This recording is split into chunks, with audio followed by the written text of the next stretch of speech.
Chishti TV online সুন্নিয়াত প্রচারে আমরা লাহাবের কবরে রাজব হয় না সোমবার, সে কি ঈমান এনেছিল জীবনেও একবার। লাহাবের কবরে রাজব হয় না সোমবার, সে কি ঈমান এনেছিল জীবনেও একবার।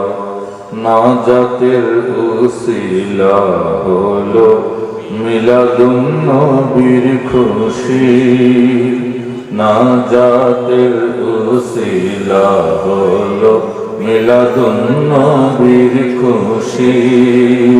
ওই সবুজ গম্বুজকে আমি বড়ই ভালোবাসি, ওই সবুজ গম্বুজকে আমি বড়ই ভালোবাসি।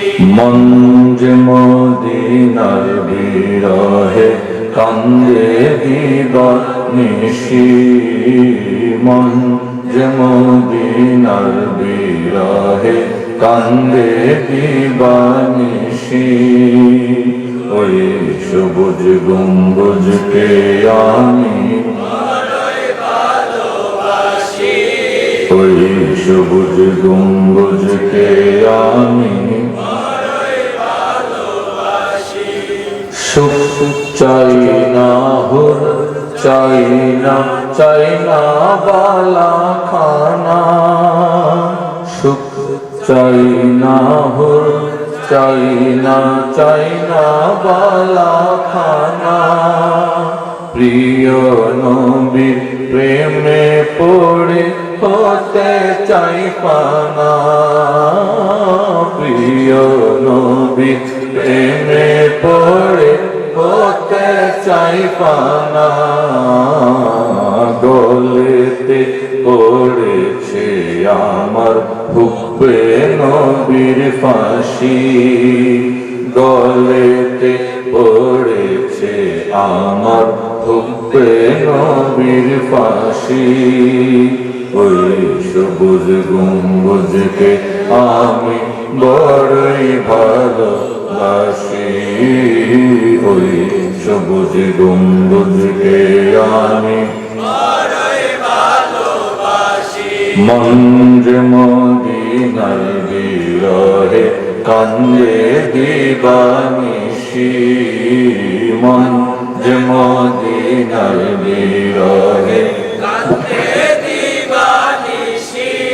ওই সবুজ গম্বুজকে আমি বড়ই ভালোবাসি, ওই সবুজ গম্বুজকে আমি বড়ই ভালোবাসি। মদিনা মদিনা আমার প্রাণের চেয়েও প্রিয়, মদিনা মদিনা আমার প্রাণের চেয়েও প্রিয়। ধনের চেয়েও জনের চেয়েও জানের চেয়েও প্রিয়, ধনের চেয়েও জানের চেয়েও জনের চেয়েও প্রিয়। প্রিয় নবীর প্রেমে পড়ে হব স্বর্গবাসী, দয়াল নবীর প্রেমে পড়ে হব স্বর্গবাসী। ওই সবুজ গম্বুজকে আমি বড়ই ভালোবাসি, ওই সবুজ গম্বুজকে আমি বড়ই ভালোবাসি। মন যে মদিনার বিরহে কান্দে দিবানিশি, মন যে মদিনার বিরহে কান্দে দিবানিশি। ওই সবুজ গম্বুজকে আমি বড়ই ভালোবাসি, ওই সবুজ গম্বুজকে আমি বড়ই ভালোবাসি। আলহামদুলিল্লাহ والصلاة والسلام على رسول الله আল্লাহ তাআলা রব্বুল আলামিনের দরবারে লাখ কোটি শুকরিয়া। আল্লাহ রাব্বুল আলামিন আজকে আমাদের প্রত্যেককে বাংলাদেশের সর্বশ্রেষ্ঠ পর্যটন নগরী কক্সবাজারের পাবলিক হল ময়দানে সৈয়দুল মুরসালিন খাতামুন নবিয়্যিন শফিউল মুযনিবিন মুহাম্মদুর রাসূলুল্লাহ সাল্লাল্লাহু আলাইহি ওয়াসাল্লামের পবিত্র ধারণ উপলক্ষে আয়োজিত আজিমুশ শান সৈয়দুল আইয়াদ ঈদ মিলাদুন নবী সাল্লাল্লাহু আলাইহি ওয়াসাল্লাম মাহফিলে আসার ও বসার তৌফিক দান করেছেন, আলহামদুলিল্লাহ। মঞ্চে উপস্থিত আছেন এই পর্যটন নগরী কক্সবাজারের অন্যতম আহলে সুন্নাত ওয়াল জামাত আকীদার প্রতিষ্ঠান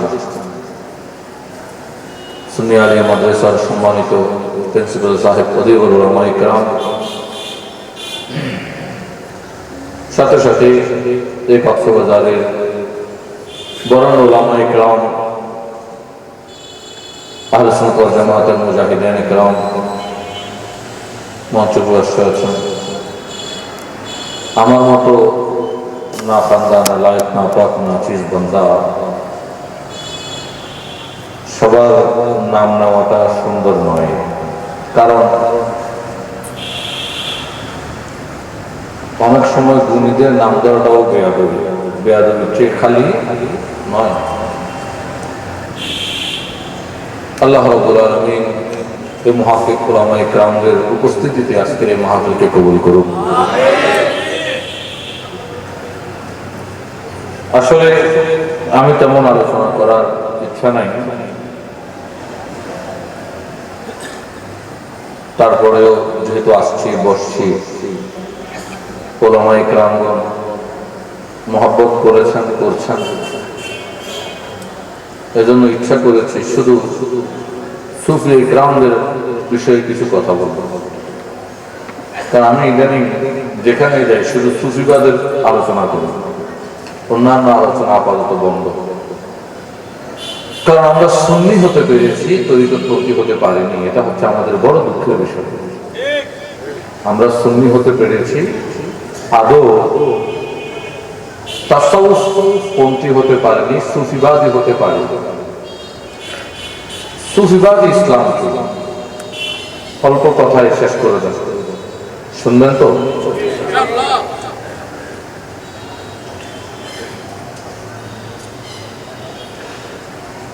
আমরা সবাই যখন কোনো বিষয় প্রয়োজন হয়, কোনো মাসলা মাসলির প্রয়োজন হয়, আমরা হাদিস তালাশ করি। কোথায় করি? জামিউ সহিহ বুখারী, জামিউ সহিহ মুসলিম, সুনান তিরমিজি, ইবনে মাজাহ, এই হাদিস গ্রন্থগুলোর মধ্যে আমরা কি করি? হাদিস তালাশ করি। কি করি বলেন? হাদিস তালাশ করি। আর এখান থেকে আমরা হাদিস বের করি, ঠিক না? আলহামদুলিল্লাহ আপনাদের কক্সবাজার বা আমাদের বাংলাদেশে তাফসীরুল কোরআন মাহফিলের তো অভাব নেই, ঠিক কিনা? ওনারা যখন তাফসীর পেশ করে, জানি না কিভাবে করেন, আল্লাহ ভালো জানেন, তবে সেই তাফসীর পেশ করার জন্য কিছু কোরআনের ব্যাখ্যা গ্রন্থের তাফসীরের প্রয়োজন হয়। তাফসীরে তাবারি, তাফসীরে ইবনে কাসির, ঠিক না? দেখেন তাফসীরে তাবারি যেটাকে আমরা বলছি, তাফসীরে তাবারি এটা সংকলিত হয়েছে। কি হয়েছে? সংকলিত হয়েছে। যিনি করেছেন ইমাম তাবারি রাহমাহুল্লাহ, উনি ইন্তেকাল করেছেন 310 হিজরিতে।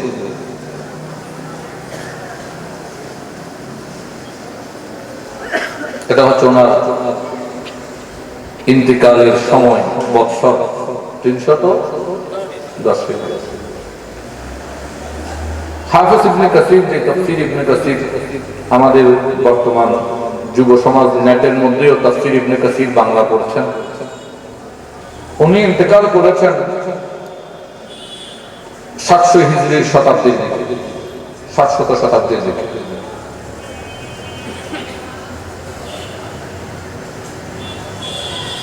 একটু মনোযোগ দিই, তাহলে এই তাফসীর গ্রন্থ সংকলন হয়েছে আমার রাসূলুল্লাহ, সবাই বলি সাল্লাল্লাহু আলাইহি ওয়াসাল্লাম, ওনার 200 বছর পর। কয় বছর পর? আমার পেয়ারা নবী সাল্লাল্লাহু আলাইহি ওয়াসাল্লাম এর ইন্তেকালের 200 বছর পর তাফসীরের গ্রন্থ সংকলিত হচ্ছে। কয় বছর পর? কয় বছর পর? তার অর্থ তাফসীর, কোরআনের তাফসীর একটা বিষয় আছে, কোরআনের ব্যাখ্যার নাম তাফসীর, এটা একটা বিষয়। এই বিষয়টা পরিপূর্ণ রূপ ধারণ করেছে 200 হিজরিতে। ইমাম হাসানুল বসরি, আতা, মুজাহিদ, এই সমস্ত তাবিঈদের সময় 150-200 হিজরিতে আমার নবীজি ইন্তেকালের 150-200 হিজরির এই সময়ের মধ্যে, 150 থেকে 200 হিজরির মাঝামাঝি এই 50 বছরে, অর্থাৎ 150 হিজরি থেকে 200 হিজরি, এই সময়ে একটা রূপ পেয়েছে তাফসীরের। কি পেয়েছে? আকৃতি রূপ পেয়েছে। ঠিক ওই সময়ের মধ্যে হাদিসের একটা রূপ চলে আসছে। হাদিসের একটা মুওয়াত্তায়ে মালিকের মাধ্যমে, মুওয়াত্তায়ে ইমাম মালিকের মাধ্যমে হাদিসের একটা রূপরেখা আসছে 150 থেকে 200 হিজরির ভিতরে। 150 থেকে, আচ্ছা, এই যে হাদিসের আলাদা গ্রন্থ, হাদিস একটা বিষয়, এটা একটা সাবজেক্ট, এটা কি রাসূলুল্লাহ সাল্লাল্লাহু আলাইহি ওয়াসাল্লামের সময় ছিল?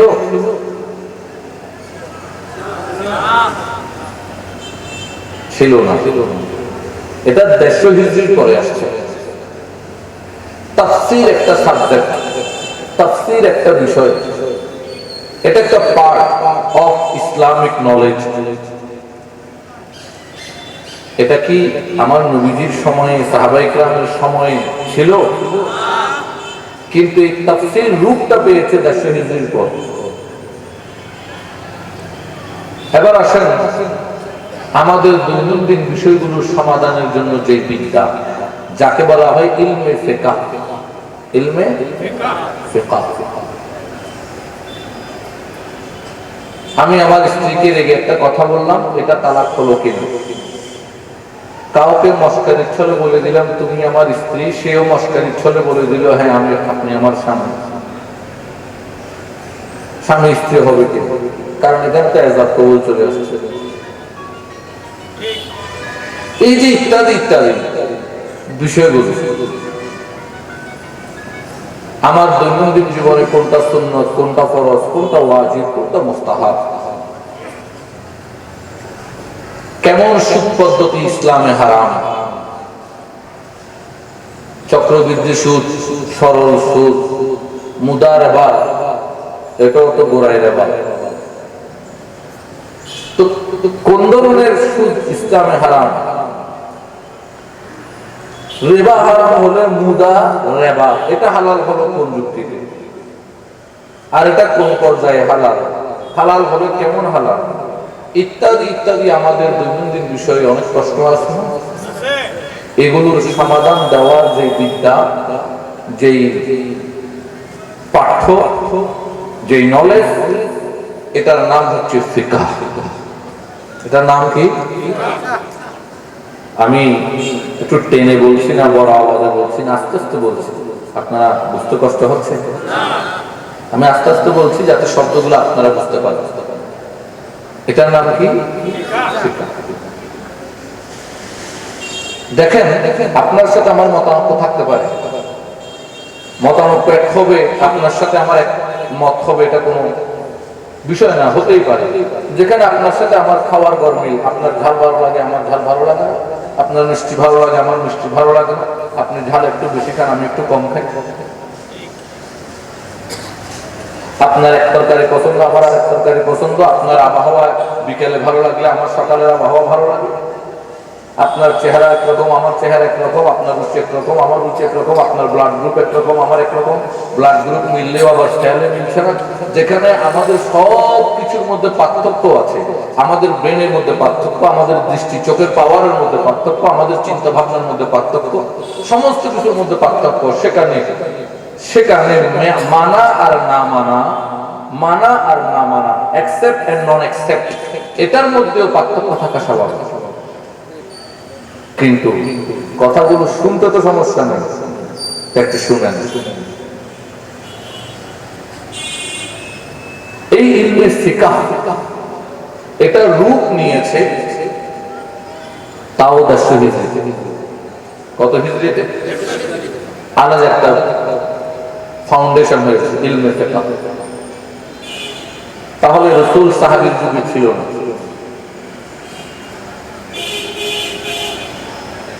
আমি বুঝাতে পারছি? এখন দুইটা বিষয়, যদি বলি এগুলো ছিল না নবীর যুগে, যদি বলি এগুলো ছিল না সাহাবীদের যুগে, তাবিঈদের যুগে এসে আলাদা একটা ফ্যামিলি হলো। কি? হাদিস ফ্যামিলি, আহলুল হাদিস, হাদিসের পরিবার। একটা ফ্যামিলি হলো আহলুত তাফাসির, তাফসীর পরিবার।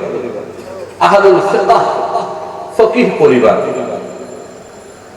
অর্থাৎ তাবিঈদের যুগে কিছু কিছু তাবিঈর কাজ ছিল শুধু কোরআনের ব্যাখ্যা নিয়ে মশগুল থাকা। তারা কোরআনের ব্যাখ্যা জানার চেষ্টা করত, বুঝার চেষ্টা করত, জানানোর চেষ্টা করত, আর তা লিখে রাখত। আর কিছু তাবিঈ ফ্যামিলি তৈরি হলো, অর্থাৎ কিছু তাবিঈ পরিবার তৈরি হলো।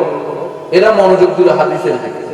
তাদের কাজ হচ্ছে হাদিস নেওয়া, হাদিসের মানদণ্ড যাচাই করা, হাদিসগুলোর অবস্থা কেমন যাচাই করা, এগুলো কোনটা আগে কোনটা পরে এগুলো দেখা, জানা, এগুলো জানা, জানানো, লিপিবদ্ধ করে রাখা।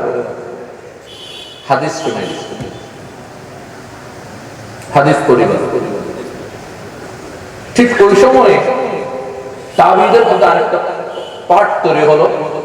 এরা মনোনিবেশ করলো কোরআন ও হাদিসগুলো থেকে সূক্ষ্মভাবে হালাল হারাম, বৈধ অবৈধ, ফরজ ওয়াজিব, সুন্নাহ মুস্তাহাব, এই বিষয়গুলো নিরীক্ষণ করা, এগুলো বিদ্যা শিখানো এবং লিখে রাখা। এটা একটা পার্ট হলো আহলুল ফিকহ, আহলুল ফিকহ, ফিকহ পরিবার, ফকি পরিবার। এই তিনটাই পরিবার হয়েছে কত হিজরির পর? মনে থাকবে? কত হিজরির পর? ১৫০ হিজরির পর। ঠিক সেই সময় আরেকটা পরিবার তৈরি হল। এদের কাজ কি? দেখেন, মুফাসসিরিনে কেরামদের কাজ হচ্ছে কোরআনে কোনো আয়াত আসছে, আয়াতের ব্যাখ্যা আপনাকে জানিয়ে দেওয়া। আহলে হাদিস যারা, অর্থাৎ যারা হাদিস পরিবার, হাদিস নিয়ে গবেষণা করেছেন, এদের কাজ হচ্ছে কোন হাদিসটা সহিহ, কোনটা যঈফ, কোনটার গ্রহণযোগ্য বেশি, কোনটার গ্রহণযোগ্য মধ্যম, কোনটার গ্রহণযোগ্য কম, এটা জানাই দেওয়া। ফকিহদের কাজ হচ্ছে এই কোরআন ও হাদিসের আয়াতগুলো, হাদিসগুলো থেকে কোনো কিছুর বৈধ অবৈধ সমাধান দেওয়া। কথা বুঝতে পারছি? একটু মনোযোগ দেই তো, এই তিনটার মধ্যে প্র্যাকটিক্যাল কোনো শিক্ষা আছে কিনা? না, সবগুলো নলেজ, সবগুলো নলেজ। হাতে বদনা নিয়ে কিভাবে আমি ওযু করব, এটা কিন্তু ফকিহ দেখাই দেয় না। উনি শুধু আপনাকে ওযু করার সুন্নত কি, হাদিস থেকে ওযু করার সুন্নত কোনটা, ওযুর ফরজ কোনটা, এটা বলে দেবে পার্থক্য করে। ফকির কাজ হচ্ছে হাদিস থেকে কোনটা ওযুর সুন্নত, কোনটা ওযুর ফরজ, এটা আপনাকে শিক্ষা দিবে ফকির কাজ। আর যিনি মুহাদ্দিস, হাদিস বিশারদ, ওনার কাজ হচ্ছে এখানে কোন হাদিসটা আগে, কোনটা পরে, কোনটার গ্রহণযোগ্য কেমন সেটা দেখাই দেওয়া। মুফাসসিরের কাজ হচ্ছে তার তাফসীরটা দেখাই দেওয়া। কিন্তু হাতে বদনা নিয়ে এইভাবে পানি ডালতে হবে, এভাবে ধুইতে হবে, এটা প্র্যাকটিক্যাল কেউ দেখাই দেয়? আপনারা আমার আলোচনা বুঝতেছেন? না বুঝতে বলবেন, আমি ছেড়ে দেবো, কারণ আমারও বলতে কষ্ট হচ্ছে, আমারও বলতে কষ্ট হচ্ছে। আমি প্রোগ্রাম নিতাম না, তারপরে নিয়েছি, কারণ জানেন তো রাসেল তো একটা পাগল মানুষ, সে বলতেছে আপনার আসতেই হবে, সবাই আপনার কথা বলতে। যাই হোক, তাহলে হাতে বদনা নিয়ে যে ওযু কিভাবে করব এটা কেউ দেখাই দেয়?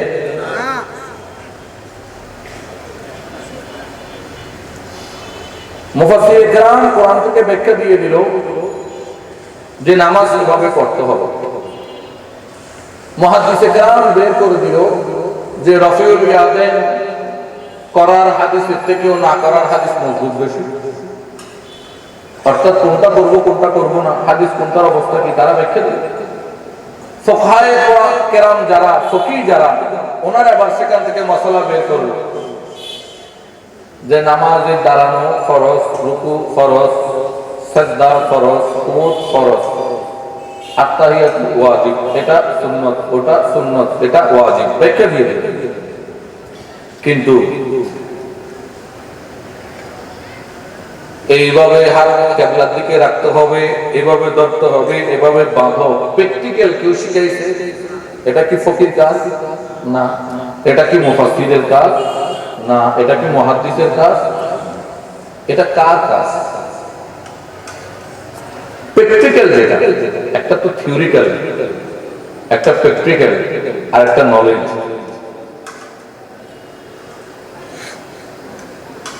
যেটা কোরআনের ব্যাখ্যা আপনাকে দিয়েছেন তাফসীর, যেটা হাদিস উপস্থাপন করছেন মুহাদ্দিস, যেটা ফতোয়ার বিষয় আপনাকে জানাচ্ছেন ফকিহ। কিন্তু যিনি আপনাকে প্রত্যেকটা বিষয়ে প্র্যাকটিক্যাল শিখাবেন যে এভাবেই ওযু করতে হয়, এভাবেই নামাজে দাঁড়ালে খুশু খুজু, নামাজের মধ্যে মনোযোগ সৃষ্টি হয়, এভাবেই নামাজ পড়লে নামাজের মধ্যে আনন্দ পাওয়া যায়, এইভাবে হাঁটতে হয়, এইভাবে বসতে হয়, এইভাবে ওলামায়ে কেরামকে সম্মান করতে হয়, এইভাবে অন্তর থেকে, হিংসা থেকে অন্তরকে মুক্ত করা যায়। প্র্যাকটিক্যাল জিনিস শিখাবেন উনি কে? তো ওই সাবজেক্টটার নাম কি? তো সেই সাবজেক্টের নাম হচ্ছে তাসাউফ। সেই সাবজেক্টের নাম কি? তাসাউফ। আর এই তাসাউফটাও সেই 150 থেকে 200 হিজরিতে যেভাবে হাদিস বিদরা আলাদা একটা প্ল্যাটফর্ম তৈরি করেছে, হাদিস মুহাদ্দিস, তাফসীর কারকরা আলাদা প্ল্যাটফর্ম তৈরি করেছে, মুফাসসির, ফুকাহায়ে কেরাম আলাদা প্ল্যাটফর্ম তৈরি করেছে, ফকিহ, তো তাসাউফবাদীরাও আলাদা একটা প্ল্যাটফর্ম তৈরি করেছে, এটার নাম হচ্ছে সুফি। এটার নাম কি? সুফি। আপাতত শব্দটা শুনে হয়তো বড় বড় পয়সাওয়ালার দিকে মন যাচ্ছে, জি না, আপাতত ওদিক থেকে মনটা সরাই ফেলে, আপাতত আমার ওয়াজের দিকে মন। সুফি, তো সুফি কি?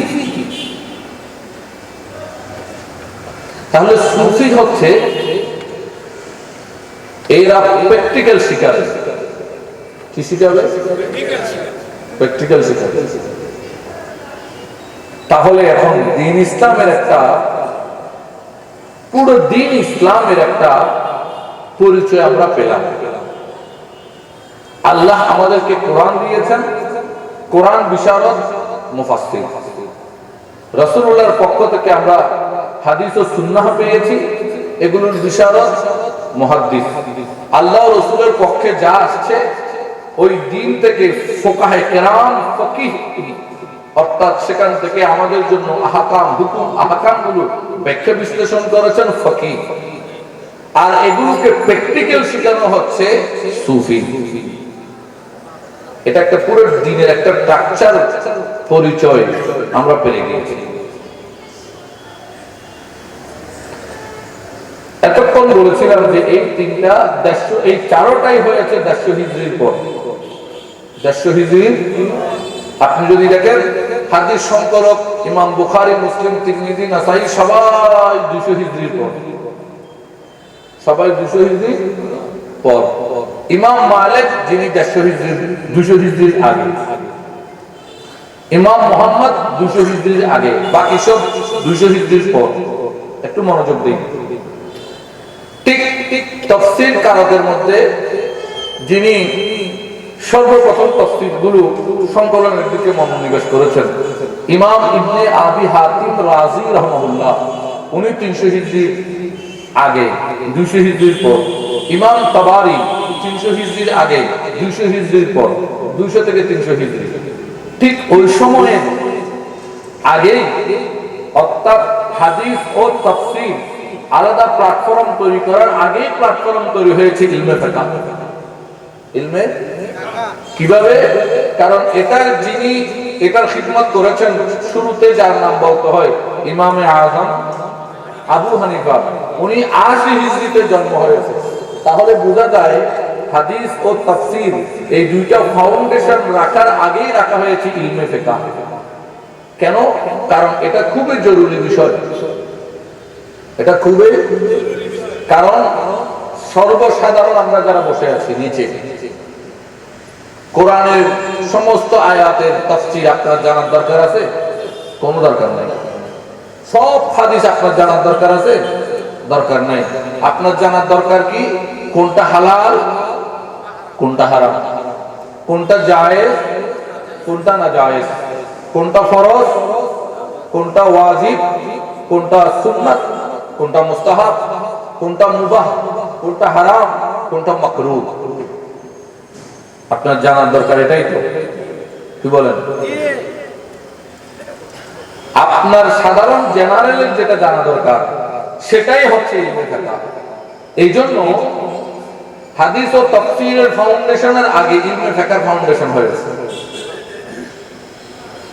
এখন বুঝা যাচ্ছে? আর শুরুতে যার নাম বলতে হয় উনি কে? ইমামে আযম আবু হানিফা। আচ্ছা, আরেকটু মনোযোগ দেন। এই যে আপনার জানার দরকার কোনটা হালাল, কোনটা হারাম, কোনটা জায়েজ, কোনটা না জায়েজ, জানার চেয়েও অতীব জরুরি বিষয় হচ্ছে, গুরুত্বপূর্ণ হচ্ছে প্র্যাকটিক্যাল শিখাটা। কোনটা? প্র্যাকটিক্যাল শিখাটা। কারণ প্র্যাকটিক্যালটাই না জানলে, আপনি বই একটা পড়লেন, জায়নামাজ ওযু করতে হয় এভাবে, এভাবে ওযু করতে হয় এভাবে, এভাবে জায়নামাজ বিছাইতে হয় এভাবে, কিবলার দিকে ফিরতে হয় এভাবে, হাত উঠাইতে হয়, ওই বই থেকে দেখে দেখে আপনি নামাজ পড়া শিখতে পারবেন যদি কাউকে না দেখেন? তাহলে বুঝা যায় এই শিক্ষা যেটা জানা, এটার চেয়েও গুরুত্বপূর্ণ বিষয় হচ্ছে কোনটা? বলেন না, প্র্যাকটিক্যাল। যার কারণে ইলমে ফিকহের আগে বুনিয়াদ রাখা হয়েছে তাসাউফ। আর এই সুফিবাদীতে শুরুতেই যার নাম বলতে হয় উনি আর কেউ নয়, উনি জগৎ বিখ্যাত তাবী, হাদিস বিদদের ইমামদের ইমাম, তাফসীর কারকদের ইমামদের ইমাম, সুফিবাদীদের ইমামদের ইমাম, আফজালুত তাবী হযরত ইমাম হাসানুল বসরি রাহমাহুল্লাহ। হাসানুল বসরি রাহমাহুল্লাহ, যিনি সরাসরি মাওলা আলী কারামাল্লাহু ওয়াজহাহুকে দেখেছেন এবং 9 বছর বয়সে হযরত মাওলা আলী কারামাল্লাহু ওয়াজহাহুর হাতে বায়াত গ্রহণ করেছেন।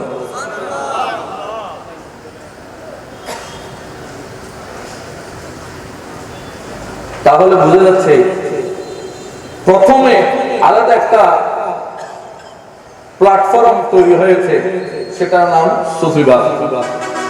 এরপর সেটাকে আরো সামনের দিকে অ্যাডভান্স করার জন্য ফকিবাদ, এরপর সেটাকে সাপোর্টিং দেওয়ার জন্য একই সাথে চলে আসলো তাফসীর ও হাদিস। তাফসীর ও তাহলে এগুলো একদম তাবিঈদের জামানায়। কোন জামানায়? কিন্তু সাহাবীদের জামানায় এগুলোর আলাদা নাম ছিল না। আলাদা নাম ওই যে বলবেন যে রাসূলের যুগে ছিল কিনা, সাহাবীর যুগে ছিল কিনা, তা আমি বলবো ছিল না, কিন্তু ছিল। ছিল না, কিন্তু কিভাবে ছিল এবার সেটা জেনে নেন, তখন বুঝবেন हर चीज को बिदात बिदात कहना असल में बिदात क्या है। কি বলবো, খুব আক্ষেপ নিয়ে কয়েকদিন আগে একটা গজল লিখছি। কি লিখছি জানেন? मैं भी काफिर तू भी काफिर काफिर काफिर हम सब काफिर इसका फतवा वो काफिर उसका फतवा ये भी काफिर काफिर काफिर हम भी काफिर तू भी काफिर सब भी काफिर। এটা হচ্ছে আমাদের বর্তমান ডিজিটাল বাংলাদেশ। এই মৌলবীর ফতোয়ায় উনি কাফের, ওনার ফতোয়ায় ইনি কাফের। ন্যূনতম নলেজ দিয়ে কেউ একজন আরেকজনকে বুঝার, মূল বক্তব্য বুঝার, দ্বীন ইসলামের মৌলিক বিষয়টা পেশ করার চিন্তা ভাবনা কারণে। যদি বলি নবীর যুগে সাহাবীর যুগে ছিল না, তো কিছুই ছিল না। আমরা কোরআনুল কারীম তেলাওয়াত করি, ঠিক কি না? আচ্ছা, আমরা যে কোরআন পড়ি, এই কোরআন দিয়েছেন কে? জাজ জবর সহ না জাজ জবর ছাড়া?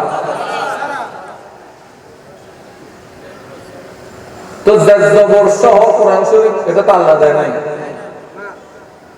এটাও তো নবীর যুগে ছিল না, এটা আমার রাসূলের যুগে ছিল না। রাসূলের সময় কোরআনের পান্ডুলিপি ছিল না, এই যে কোরআন পড়তেছেন এভাবে একসাথে এভাবে ছিল না। সাহাবায়ে কেরামদের সময়ের মধ্যে এটার পান্ডুলিপি সৃষ্টি হয়েছে, কিন্তু জাজ জবর ছিল না। তো আপনি তো জাজ জবর দিয়ে করেন কেন? তাহলে জাজ জবর দিয়ে করা কি বিদআত?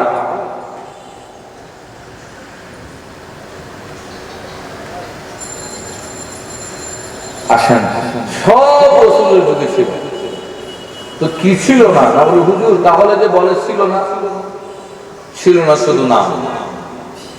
কি ছিল না বলেন? কি ছিল না? নাম। আচ্ছা, কি মনে হয় আমার প্রিয় রাসূলুল্লাহ সাল্লাল্লাহু আলাইহি ওয়াসাল্লাম মক্কাতুল মুকাররমা থেকে হিজরত করে মদিনাতুল মুনাওয়ারায় গেছেন, যাওয়ার আগে মদিনা ছিল? ছিল না। এটার নাম কি ছিল? ইয়াসরাব। তো মদিনা যখন থেকে নবীর সাথে সম্পর্ক, নবীজি হিজরত করে মদিনায় প্রবেশ করলেন, নাম হয়ে গেল মদিনাতুন নবী। তাহলে ওই দিনটার আগেও মদিনা ছিল না? ছিল। মক্কাতুল মুকাররমা قد نار تقلب وجهك في السماء এই আয়াতের প্রেক্ষাপট,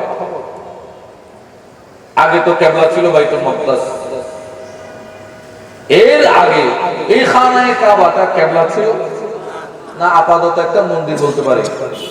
কারণ 360টা কি ছিল? তো মূর্তিটা আগে কই? কিন্তু এটা মন্দির থেকে মক্কা, মন্দির থেকে মসজিদ, মন্দির থেকে মসজিদুল হারাম, মূর্তির ঘর থেকে বাইতুল্লাহ আল্লাহর ঘর, এই মর্যাদায় আনলেন কি? এখন বলবেন আল্লাহ। হ্যাঁ, আল্লাহই আনছেন, কিন্তু কাকে দিয়ে?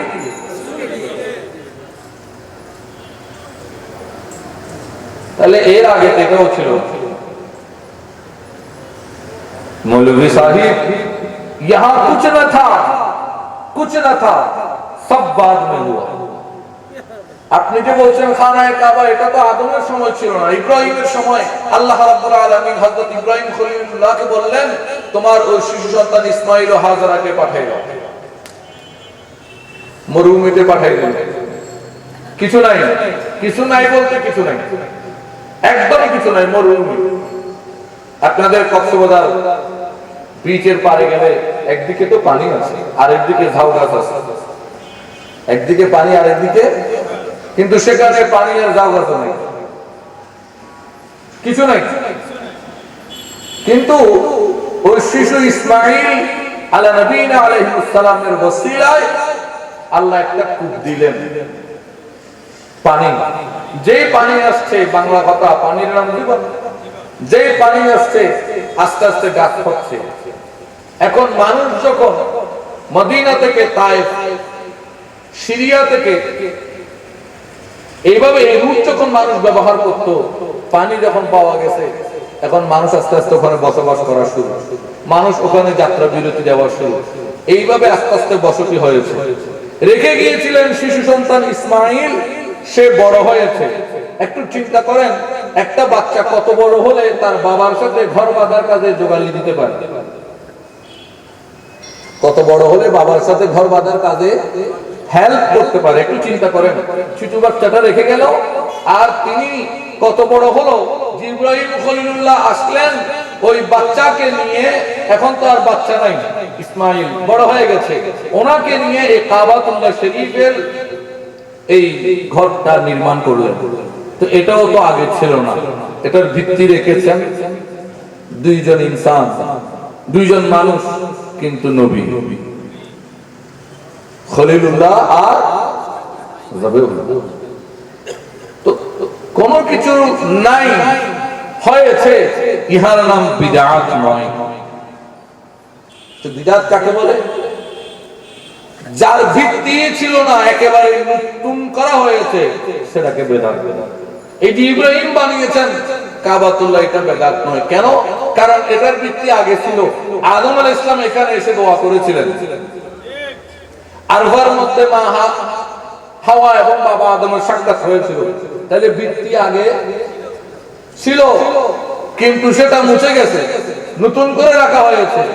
রেখে নাম করা হলো বক্কা। কি নামকরণ করা হয়েছে? বলেন কি নাম? এটার নাম মক্কাও ছিল না, বক্কা ছিল। বক্কাতুল মুবারাকা কোরআনেও আছে। আর ওটার নাম মদিনা ছিল না, কি ছিল? ইয়াসরাফ।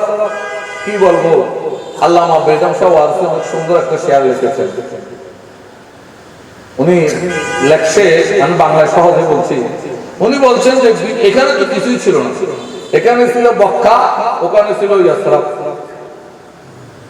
এখানে সবগুলোর নামকরণ করা হয়েছে, আল্লাহ সবগুলোর নামকরণ করেছেন আমার নবীকে দিয়ে। কাকে দিয়ে? আমাদের নবীর নাম কি? নাই, আমরা বলে দিই আপাতত আমাদের নবীজির নাম কি? মুহাম্মদুর রাসূলুল্লাহ। প্রথম অক্ষর কি? প্রথম অক্ষর কি? মিম। প্রথম অক্ষর কি? তো এখানে কিছু ছিল না, নামকরণ করেছেন নবীকে দিয়ে। নবীর ওই মিম দিয়ে মক্কার নাম পাল্টায় ওখানে নবীর সাথে নিসবত করে মিম লাগাই দিই মক্কা। ইয়াসরাফ নাম পরিবর্তন করে নবীর মিমটা লাগাই দিল মদিনা। আগে ছিল গির্জা, আগে ছিল গির্জা, এখন সেখানে নবীর মিমটা লাগাই দিয়ে বানাই দিল মসজিদ। নবীজির নামের মিম লাগাই দিয়ে দিল মেহরাব, নবীজির নামের মিম লাগাই দিয়ে দিল মিম্বর, নবীজির নামের মিম দিয়ে লাগাই দিল মুয়াজ্জিন, নবীজির নামের মিম দিয়ে দিল ইমাম। আর কি কি দিতে হবে? এই সব নামকরণ আমার নবীকে দিয়ে হয়েছে। আপনি নামকরণকে যদি বিদআত মনে করেন, তাহলে আপনার আপাতত আর কোনো দলিল দেওয়ার মতো আমার সুযোগ নাই। আপাতত আপনাকে একটা পরামর্শ দিতে পারি, দয়া করে নিজ দায়িত্বে পাবনা গিয়ে ভর্তি হয়ে যান ট্রিটমেন্ট নেওয়ার জন্য। আর কোন সলিউশন? কোথায় ভর্তি হতে হবে? নিজ দায়িত্বে। কারণ এই পাগলকে সামলাবে, এই জন্য নিজ দায়িত্বে চলে যেতে হবে। যে আমার মানসিক সমস্যা। আমার প্রিয় রাসূলুল্লাহ সাল্লাল্লাহু আলাইহি ওয়াসাল্লামের সময় উনি যা বলতেন করতেন, সাহাবায়ে কেরাম সব শিখতো, দেখতো, মুখস্থ করে রাখতো। সাহাবায়ে কেরাম থেকে তাবিঈন সেগুলো জেনেছে।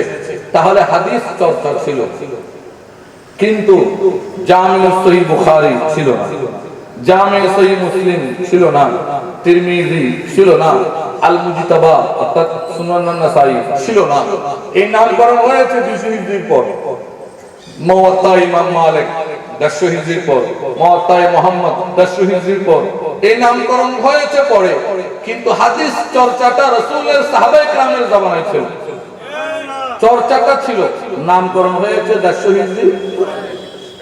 সাহাবায়ে কেরাম আমার নবীর কাছে যাইতেন, কোরআনের আয়াত নাযিল হলে জিজ্ঞেস করতেন, ইয়া রাসূলুল্লাহ এটা কেন নাযিল হয়েছে, এটা কেন নাযিল হয়েছে? আমার নবী বলতেন। তাহলে কোরআনের ব্যাখ্যা তাফসীর চর্চা সাহাবায়ে কেরামের যুগে ছিল, আমার নবীর সময়ে ছিল, কিন্তু এটা আলাদা একটা প্ল্যাটফর্ম তৈরি হয়। তাফসীরে আবি হাতিম রাজি, তাফসীরে তাবারি, তাফসীর ইবনে কাসির, মুফাসসির, আলাদা প্ল্যাটফর্ম তৈরি হয়েছে 400 হিজরির পর। সাহাবায়ে কেরাম নবীর থেকে ইলমে ফিকহ অর্জন করতেন, সাহাবায়ে কেরাম নবীর থেকে ইজমা কিয়াসের ধারণা নিয়েছেন, কিন্তু তাবিঈদের সময় এসে 400 হিজরির পর এটা আলাদা প্ল্যাটফর্ম তৈরি হলো। হানাফি, শাফি, মালিকি, হাম্বলি, যেভাবে হাদিসের মধ্যে মশহুর খ্যাত 6টি প্ল্যাটফর্ম, হাদিসের মধ্যে কয়টি? একটাই প্ল্যাটফর্ম, লাইন 6টি। হাদিসের প্ল্যাটফর্ম একটি মশহুর আপনাদের জন্য, আমাদের উলামায়ে কেরামদের জন্য, কারণ উলামায়ে কেরাম জানে যে এই 6 গ্রন্থের আগেও অনেক হাদিস গ্রন্থ আছে, পরেও অনেক হাদিস গ্রন্থ আছে। জেনারেলের জন্য 6টা কি? বুখারী, মুসলিম, তিরমিজি, আবু দাউদ, ইবনে মাজাহ, তিরমিজি, 6টা। ঠিক ওই সময় ফিকহ প্ল্যাটফর্মের মধ্যে লাইন 4টি, হানাফি, শাফি, মালিকি, হাম্বলি। ঠিক ওই সময় তাফসীরের মধ্যে প্ল্যাটফর্ম 3টি, আবি হাতিম রাজি, হাসান আল বসরি, সুফিয়ান সাউরি। ঠিক ওই সময় দেখেন তাফসীরের মধ্যে 3টা পার্ট, ফিকহের মধ্যে 4টা পার্ট, হাদিসের মধ্যে 6টা মশহুর, যেগুলো বিখ্যাত ওগুলো বলছি, বাকিগুলো বলছি না। কিন্তু ওই সময়, যে সময় এখানে 3টা, এখানে 4টা, এখানে 6টা, ঠিক ওই সময় সুফিদের মধ্যে মাত্র একটা পার্ট। কয়টা? অনলি একটা। সেটা কি? হাসানুল বসরি, হাসানুল, এগুলো বলছে আমি 300 হিজরি। অ্যাডভান্স হতে হতে চলে আসলো 500 হিজরি, 400 হিজরি। 400 হিজরির দিকে এসে হাদিসের টোটাল সংকলন চলে আসলো প্রায় 80টার কাছাকাছি। তাফসীরের অসংখ্য সংকলন চলে আসলো, ফিকহের অনেক বিস্তার হয়ে গেল। আর তখন তাসাউফের মধ্যে চলে আসলো 14টা পরিবার, তারা আলাদা আলাদা 14টা পার্ট হয়েছে, যাকে বলা হয় 14 খানদান। জুনাইদি খানদান, আদহামি খানদান, এটার উপর একটা গ্রন্থ আলহামদুলিল্লাহ লিখেছি, জানুয়ারিতে ইনশাআল্লাহ সেটা মোড়ক উন্মোচন হবে। 14 খানদান করেছে, 14 খানদান আলাদা রূপ নিয়ে চলে আসে। একটু মনোযোগ দেন। তো কার কাজ কি? মুফাসসিরে কেরামের কাজ হচ্ছে তাফসীর সংকলন করা, তাফসীর সংগ্রহ করা, সংরক্ষণ করা, সঠিক তাফসীর মানুষের কাছে জানানো। মুহাদ্দিসের কাজ হচ্ছে হাদিসের সনদগুলো যাচাই করা, হাদিসের মানদণ্ড যাচাই করা, হাদিসের উত্তম, অনুত্তম, সহিহ, হাসান, যায়ীফ এগুলো বাছাই করা, সামনের দিকে অগ্রসর করা। ফকিহদের কাজ হচ্ছে দৈনন্দিন জীবনে মানুষের সমাধানগুলোর কোরআন ও সুন্নাহর ভিত্তিতে সমাধান দেওয়া, সমস্যার সমাধান দেওয়া। আর সুফিদের কাজ হচ্ছে মানুষের আত্মশুদ্ধি করা। ওযু করেছেন, আপনার হাত ধুয়ে হাত পরিষ্কার করেছেন, কিন্তু চুরির অভ্যাস থেকে হাতকে মুক্ত রাখতে পারেন না, হারাম বক্ষণ থেকে হাত মুক্ত রাখতে পারেন না, খাওয়া দেখলেই অটোমেটিক হাতটা সেখানে চলে যাবে, এটা মুক্ত করতে পারেন নাই। আত্মশুদ্ধি, এটা সুফিবাদের কাজ, এটা সোহবতে সালেহ এর কাজ। ইলম অর্জন করতে করতে পাহাড় পরিমাণ ইলম অর্জন করেছে, ইলমের অভাব নাই। কোরআন, হাদিস, তাফসীর, ফিকহ, বালাগাত, মানতিক সব পড়েছি, কিন্তু মন এখনো হাসাদ থেকে পরিবর্তন হয় নাই, এখনো হিংসা করি, হিংসা আমার ভিতরে ডুবে আছে। এটা পরিবর্তন একমাত্র সম্ভব সুফিবাদ, এটা হচ্ছে তাসাউফের কাজ। প্রত্যেকটা বিষয়ের একটা আলোচ্য বিষয় থাকে। মুফাসসিরে কেরামদের আলোচ্য বিষয় হচ্ছে কোরআন ও কোরআনের ব্যাখ্যা, মুহাদ্দিসে কেরামের আলোচ্য বিষয় হচ্ছে হাদিস, হাদিসের সনদ, মানদণ্ড, শেষ। ফকিহ কেরামের বিষয়বস্তু হচ্ছে মানুষের জীবনের সমস্যার সমাধান দেওয়া। আর সুফিবাদীর কাজ হচ্ছে মানুষরূপী বসবাস যারা করছে এদের ভিতরে যে পশুর স্বভাবগুলো আছে এগুলোকেও মানুষে পরিবর্তন করা। কিন্তু এবার একটু মনোযোগ দিই, পরকালে নাজাতের জন্য কোনটা আমার বেশি প্রয়োজন? অবশ্যই বলবেন আমার আত্মশুদ্ধি হোক, হিংসা থেকে নিজেকে মুক্ত রাখা, ওয়া মিন শাররি হাসিদিন ইযা হাসাদ, হিংসা থেকে নিজেকে মুক্ত রাখা, গীবত থেকে নিজেকে মুক্ত রাখা, অহংকার থেকে আদৌ আমি মুক্ত কিনা, আমার আসলে কতটুকু আল্লাহর উপর তাওয়াক্কুল আছে, আমি কি আদৌ আল্লাহর উপর তাওয়াক্কুল করছি, নাকি সূক্ষ্মভাবে আমার মনের অজান্তে আমি বিয়ের শাদীর ক্ষেত্রে, যেমন মেসাল উদাহরণ দিচ্ছি, বিয়ে শাদীর ক্ষেত্রে আমাদের ভরসা হচ্ছে মোহরানা। এই জন্য মোহরানা আপাতত 10 লাখ 15 লাখ। কেন? মোহরানা বেশি হলে আমার মেয়েকে ছাড়বে না। তাহলে এখন ভরসা কিসের উপর? মোহরানার উপর না আল্লাহর উপর? মোহরানার উপর, যেটা সত্য।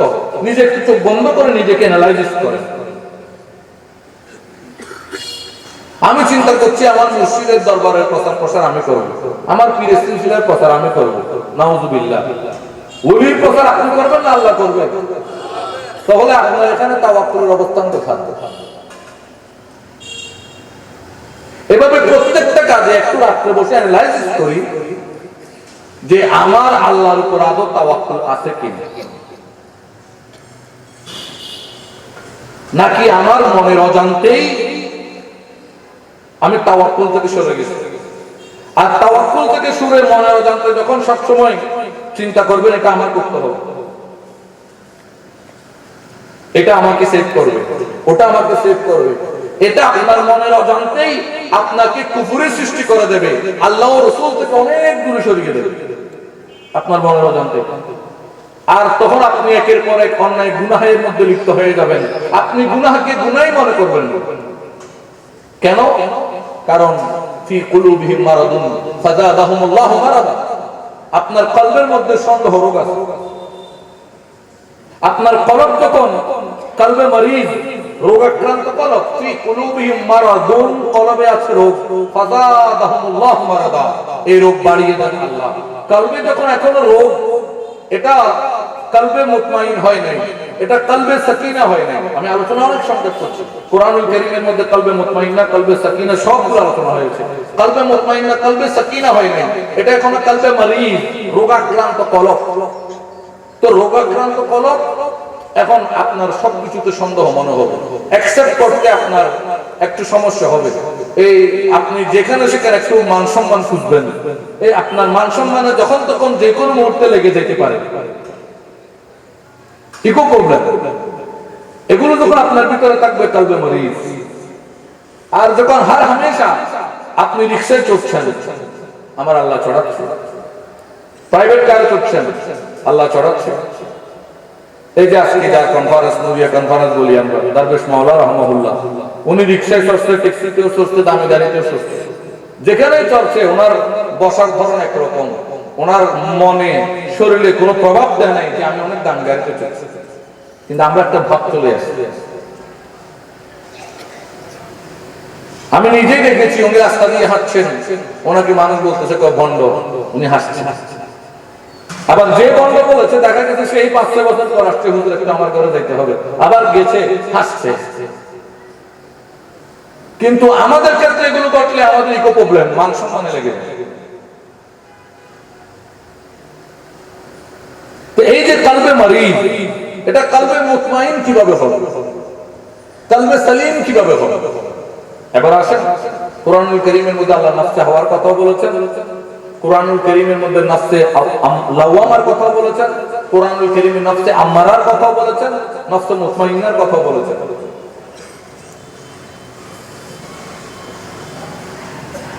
এই যে আমাদের নফস, প্রথমে হচ্ছে নাফসে আম্মারা, এই নির্দেশ দেয়। কি নির্দেশ দেয়? এই দেখ না মেয়েটা কত সুন্দর, নির্দেশ দেয়। আর এই নির্দেশ শুনে লাওয়ামা, আর এটা বহন করে নিয়ে যায় নফসে হাওয়া। কোরআনুল কারীমে জানেন, প্রত্যেকটা আয়াত কোরআনে আছে। এরপর সেটা বাস্তবায়ন হয়। যদি আপনি এই বিষয়গুলো জানেন, যে আপনার ভিতরে এই মস্তিষ্কে আসলো যে মেয়েটার দিকে দেখ না, ওই মুহূর্তেই যদি আপনি সেই জায়গায় এটা আপনার মস্তিষ্কে আপনি এটা দিতে পারেন যে না, আমার আল্লাহ রাসূল নিষেধ করেছেন এদিকে তাকাবে, তাহলে আমার নবী মদিনাতুল মুনাওয়ারা থেকে দেখছেন, নবীকে মদিনা থেকে দেখে, এটা আমরা বিশ্বাস করি এই জন্য সুন্নি, কিন্তু বাস্তবায়ন করি না এই জন্য সুফিবাদী নই। আমার নবী মদিনাতুল মুনাওয়ারা থেকে দেখছেন, আমার নবীজি কষ্ট পাবে যে আমার উম্মত তো আমার আদেশ পালন করে না, আমি তাকাই নাই। যেই তাকাই নাই, তাহলে এই নির্দেশ আর বাস্তবায়ন হয় নাই। এখন আমার নফসটা হলো মুতমাইন, একদম মজবুত দ্বীনের ক্ষেত্রে। আর আল্লাহ বলছেন রাযিয়াতুম মারাযিয়া, আপনি যখন ওই অবস্থায় দীর্ঘদিন চলতে পারবেন, নফসের সমস্ত মন্দ আদেশগুলো আপনি ত্যাগ করবেন না, এটা করব না, করব না, করব না। ফজরের আযান দিচ্ছেন, আপনার নফস বলছেন আপনাকে ঘুম যাও, আযান দিয়েছে, অসুবিধা নেই, কাজা পড়া যাবে, আল্লাহ তো কাজার সুযোগ দিয়েছে, এমন তো না যে কাজা করা যাবে না। আপনি ঘুম যাচ্ছেন, তাহলে আপনি নফসের গোলাম হয়ে গেলেন না। আমার উত্তর হবে, আমার নবী মদিনাতুল মুনাওয়ারা থেকে দেখছেন, আমি এখন নামাজে গেলে আত্তাহিয়াতু পড়তে যখন সালাম দেব, আসসালামু আলাইকা আইয়ুহান নবী, আমার নবী মদিনাতুল মুনাওয়ারায় আমার সালাম পাবেন, খুশি হয়ে যাবে আমার উম্মত তো যত সময় নির্দিষ্ট টাইমে আমাকে সালাম দিয়েছে, নবীজি সেখানে উত্তর দেবেন। আমার আল্লাহ খুশি হয়ে যাবে, আমার বান্দা তো যত সময় এই শীতকালে তার আরামের ঘুমকে হারাম করে আমার জন্য উপস্থিত হয়েছে। আপনি যখন নফসকে এটা বুঝাতে সক্ষম হবেন, বারবার যখন এটা পারবেন, মুতমাইন মজবুত হয়ে গেলেন। আর বারবার যখন মজবুত হয়ে গেলেন, রাযিয়াতুম মারাযিয়া, আপনার উপর আল্লাহ রাজি, আপনার নফস খোদার উপর রাজি। যখন আপনি আল্লাহ ও রাসূলের নির্দেশে রাজি, আল্লাহ ও রাসূল আপনার উপর রাজি, তখনই আপনি প্রকৃত মুমিন। এইজন্য বোঝা যাচ্ছে সুফিবাদী ব্যতীত, সুফিয়া ইকরাম ও ইলমে তাসাউফ ব্যতীত আসলে কোনো উপায় নাই যে আপনি প্রকৃত মুমিন হবেন। এইজন্য আমরা মুসলমান, কিন্তু আমরা হিংসা করি। আমাদের হিংসার এমন অবস্থা, আমরা নিজের ভাইয়ের উন্নতিকে হিংসা করি, ভাই বোনের ছেলে মেয়ের পড়ালেখার উন্নতিকে হিংসা করি, আমার প্রতিবেশীকে হিংসা করি। আমরা মুসলমান, আমাদের হিংসার এমন অবস্থা, আমরা বড় বড় আলেম, বড় বড় ফকির, কিন্তু আরেকজন ফকির এলম একটু বেশি দেখলে তার হিংসা করি। আমি একজন পীর সাহেব, আমার আরেকজন পীরের উন্নতি দেখলে, ওনার কাজ ভালো দেখলে, ওনার তারবিয়ত ভালো দেখলে, ওনার সিলসিলাকে হিংসা করি। এগুলো কেন? কারণ আমাদের তাজকিয়াতুন নফস, নফসের পরিশুদ্ধিটা, আত্মপরিশুদ্ধিটা আমরা অর্জন করতে পারি না। আর এটা কখনো সম্ভব নয়। কেন সম্ভব নয়? এবার আমার গোড়ায় আসছে, কেন সম্ভব নয়? কারণ আমাদের সবার মধ্যে একটা মূল সমস্যা, যেটা একটা রোগ, যেটা এটা আমাদের মধ্যে মহামারী, করোনার চেয়ে বড় মহামারী। এটা কি? আবা ওয়াস্তাকবার, সেটা হচ্ছে অহংকার। সেটা কি? অহংকার। যতক্ষণ পর্যন্ত এই অহংকারের ভূষণ থেকে বের হতে পারি নাই, আমাদের মধ্যে কোনো পরিবর্তন আসবে না। একটা জিনিস খুবই দ্রুত মানুষকে ধ্বংসের দিকে নিয়ে যায়, আর সেটার নাম হচ্ছে অহংকার। এজন্য ভাইরা আমার, আল্লাহ আমাদেরকে এই অহংকার থেকে মুক্ত রাখতে। এই সুফিবাদীর উৎপত্তি সেই সময়, তাহলে বোঝা যাচ্ছে রাসূলের যুগে নাম ছিল না, কিন্তু কাজ সবগুলো, বলেন কাজ সবগুলো নাম হয়েছে কত? 150 হিজরির পর। 150 হিজরি। আচ্ছা, এবার আসেন আরেকটা জিনিস জেনে নেন। ঠিক অনুরূপ ভাবে আমার নবী করিম রউফুর রহিম সাল্লাল্লাহু আলাইহি ওয়াসাল্লাম সাহাবায়ে কেরামের সাথে বসে আলোচনা করতেন। কি আলোচনা করতেন? যে আমি পৃথিবীতে আবির্ভাবের পূর্বে আমার মায়ের উদরে ছিলাম, আমার বাবার ওখানে ছিলাম, ওখানে ছিলাম, এমন হয়েছে, আমি এগুলো দেখেছি। হ্যাঁ, আমার নবীজি আলোচনা করেছেন সাহাবায়ে কেরামের সাথে। আল্লাহ বিশ্বজগৎ সৃষ্টি করলেন, সেখানে দুই ভাগ করলেন, উত্তম অনুত্তম, আমাকে উত্তম ভাগে রাখলেন, নবীদের ভাগে। আবার সেখানে অনেকগুলো ভাগ করলেন, আমাকে উত্তম ভাগ আরবে রাখলেন। আরবের মধ্যে অনেক গোত্র করলেন, উত্তম ভাগ আমাকে কুরাইশের মধ্যে রাখলেন। হ্যাঁ, তাহলে নবী ভাবে আলোচনা করেছেন। সাহাবায়ে কেরামও তাবিঈনের সাথে এই ধরনের আলোচনা, নবীজি আসার আগে কেমন ছিল, আসার পর কেমন হলো, নবীজি কিভাবে ধীরে ধীরে পৃথিবীতে আসলেন, সাহাবায়ে কেরামও তাবিঈদের সাথে আলোচনা করতেন। নবী করেছেন সাহাবীদের সাথে, সাহাবী করেছেন তাবিঈদের সাথে। একটু বলেন তো মিলাদুন নবী সাল্লাল্লাহু আলাইহি ওয়াসাল্লামের মওযু, আলোচ্য বিষয়টা কি? মিলাদুন নবীর আলোচ্য বিষয় কি? নবীজি কি নিয়ে আসলেন, কি দিয়ে গেলেন, আসার আগে কেমন ছিল, আসার পরে কেমন হলো, এটাই তো। তাহলে এটা রাসূল নিজে করেছেন, আলোচনা করছেন না? সাহাবায়ে কেরামও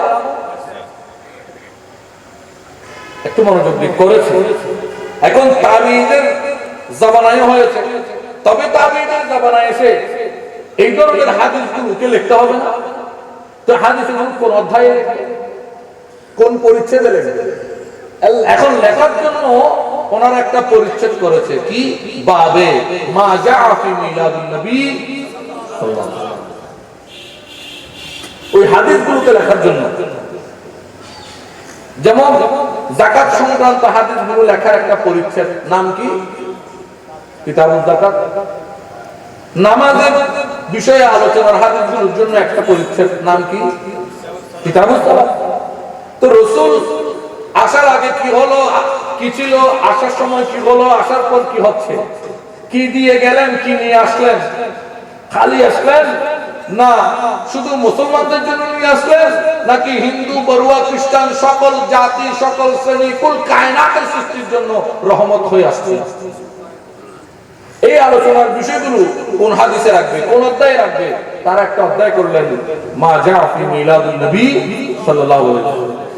আর এই নামকরণ হয়ে গেছে তবে তাবিঈদের যুগে, যেই যুগে বুখারী, মুসলিম, তিরমিজি, নাসাঈ, আবু দাউদ, तमाम কুতুবে হাদিস, কুতুবে ফিকহ, কুতুবে তাফসীর, ওই সময়ের মধ্যে মিলাদুন নবী আনুষ্ঠানিকতা রূপ নিয়ে নিছে, নাম হয়েছে। আগে কাজ ছিল, পরে কি হয়েছে? এখন বেদাতটা কি জিজ্ঞেস করে? বেদাত আমি বুঝি না। বেদাত আমি একটা বুঝি, বেদাত মানে দাঁত ছাড়া। বেদাত মানে কি? বাদাত মানে দাঁত। বেদাত মানে বেদাত ছাড়া আমি তার কিছু দেখতেছি না। নামকরণ হওয়াটা এটা বিদআত। এখন বলতে পারেন হুজুর সেরকম হলে তো ওই যুগের মধ্যে সিরাতুন নবী নাম হয়েছে। হ্যাঁ হয়েছে, সিরাতের অনেক কিতাব আছে, সিরাত ইবনে হিশাম, সিরাতের রাসূল, হ্যাঁ হয়েছে, সিরাতুন নবী অনেক কিতাব আছে, সিরাতুন নবী নামকরণ হয়েছে। তা আপনারা ওটা করেন না কেন? হ্যাঁ, একটা সুন্দর কথা, ওটা করি না কেন? একটু বুঝেন। দুইটা জিনিস, একটা হচ্ছে আমার বাবার জন্ম, আর একটা আমার বাবার আদর্শ। কয়টা জিনিস? কি কি? আমি আপনাকে আপনার ঘর দিয়ে বলছি, একদম জেনারেল নলেজ। আমি আজকে কোনো টাফ আলোচনা করছি না। আমি আজকে কোনো হাদিসের, সনদের, এই সে আগের মতো জটিল আলোচনা করতেছি না। একেবারে জেনারেল আলোচনা করতেছি। একটা আপনার বাবার জন্ম, আর একটা আদর্শ। আচ্ছা বলেন তো, এখানে পালন করার বিষয় কোনটি, ধারণ করার বিষয় কোনটি? আবার বলছি, একটা হচ্ছে জন্ম, আর একটা আদর্শ। কোনটা ধারণ করব, কোনটা পালন করব? আদর্শ ধারণ, জন্ম। তো ওনারা যারা বাংলায় ধারণ আর পালন শব্দের পার্থক্য বুঝে না, এদেরকে আমি কি আর বুঝাবো? যে ব্যক্তি তার মাতৃভাষার ব্যাপারে অজ্ঞ, তাকে 1400 বছর আগে সেই পুরানো আরবি ভাষা কি বুঝাবো? মিলাদুন নবী, নবীর আবির্ভাব, এটা পালনীয় বিষয়। সিরাতুন নবী দারুণীয় বিষয়। আমরা তো সিরাতুন নবী করি, কে করেন? আমরা সবাই সিরাতুন নবী করি। এই যে আমাদের সমস্ত আলেমদের মুখে দাঁড়িয়েছে, এটা সিরাতুন নবী, নবীর আদর্শ। আমরা পাঞ্জাবি পড়ছি, জুব্বা পড়ছি, নবীর আদর্শ।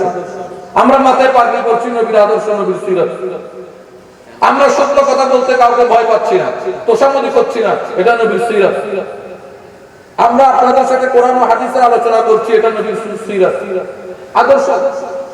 মাদ্রাসায় দরস দেওয়া হচ্ছে নবীর সিরাত, খানকায় চরিত্র শিখানো হচ্ছে নবীর সিরাত, এটা নবীর সিরাত। তাহলে সিরাতটা আমরা ধারণ করছি নাকি করতেছি না? বলেন না, করতেছি। 5 ওয়াক্ত নামাজ পড়ছি, নবীর সিরাত, নবীর সিরাত আমরা ধারণ করেছি। এই জন্য নবীর মিলাদ পালন করছি। সুবহানাল্লাহ। নবীর মিলাদ পালন করছি কারণ সিরাত তো সিরাত ধারণের বিষয়, সিরাত পালনের বিষয় না। নবীজি দাঁড়িয়ে রাখছেন, এটা কি আনুষ্ঠানিকতার মাধ্যমে পালন করা যাবে? উত্তর নবে না। ফারে ভাল্লা তোমার আশেপাশে ক্ষণমিকা নয়, খবর লইছে আইলা না, এটা পালন করে। এটা কেন পালন করে শিখতো না বলেছে? নবীজি দাঁড়িয়ে রেখে দেয়, কিন্তু নবী সিরাত ইয়ান কদিন পালন করা লাগবে কেন পাও নাকি 40 দিন ব্যাপী পালন করে 41 দিন করবা না? এক মাস আপাতত 1 মাস পালন করি, তারপরে মাসে করবা। কদিন ব্যাপী সিরাত পালন? সিরাতকে দিনব্যাপী পালন করা, তার মানে এটা তো আনুষ্ঠানিকতা, সুন্নত। কিছুদিনের জন্য সুন্নত গ্রহণ করলেন, এরপর বাদ দিয়ে দিলেন। দাড়ি রাখবেন 20-30 দিন, এরপরে শেষ। বাবরি কাটা চুল রাখবেন 20-30 দিন, এরপরে শেষ। মামলা খাইছেন, আবার কয়েকদিন ফাঙ্গবি যুদ্ধ বলি সুন্দর করে এরা আরো জোরে তুই মেজাজ করতে যাবে বুই ক্লাস 1 যায় নাম লেখায় ক্লাস দিবা মানবা গিয়ে মত রুজুর সালাম দেলে আর কত মধ্যে হনক নাই কালাম কত ঘটনা কি কত জুর বেড়া পা। এটা সিরাতকে নির্দিষ্ট দিন পালন করা মানে তো এটা আনুষ্ঠানিকতা। সিরাত আনুষ্ঠানিকতা নয়, সিরাত হচ্ছে আমাদের মৃত্যু পর্যন্ত সঙ্গী। যতদিন আল্লাহ রাখবেন আমাদেরকে জমিনে, যতই যে দাঁড়িয়ে রেখেছি আমৃত্যু দাঁড়িয়ে থাকবে, চুল রেখেছি সুন্নত মোতাবেক আমৃত্যু চুল থাকবে, সুন্নত মোতাবেক পোশাক পরছি আমৃত্যু পরতে থাকবো। কোন বোমা বারুদের ভয়ে ইনশাআল্লাহ এগুলো পরিবর্তন হবে। যখন বাংলা ভাইদেরকে অ্যারেস্ট করতে বহুত ভালো ভালো মানুষ দেখছি, যারা কথায় কথায় সিরত সিরত বলে, এরা পর্যন্ত তাড়াতাড়ি রাত্রে রাত্রে গিয়ে দোকানের মধ্যে যাই ফোন চেক করে ফেলছে। যখন কাকে ধরছে, হ্যাঁ এটা সিরত। এখন এটা সিরত পালন, কিন্তু আলহামদুলিল্লাহ আমরা সিরত পালন করি না, ধারণ করি। এই জন্য ওই সময় আমাদের সুরত ঠিক ছিল, সিরতের উপরে ছিল,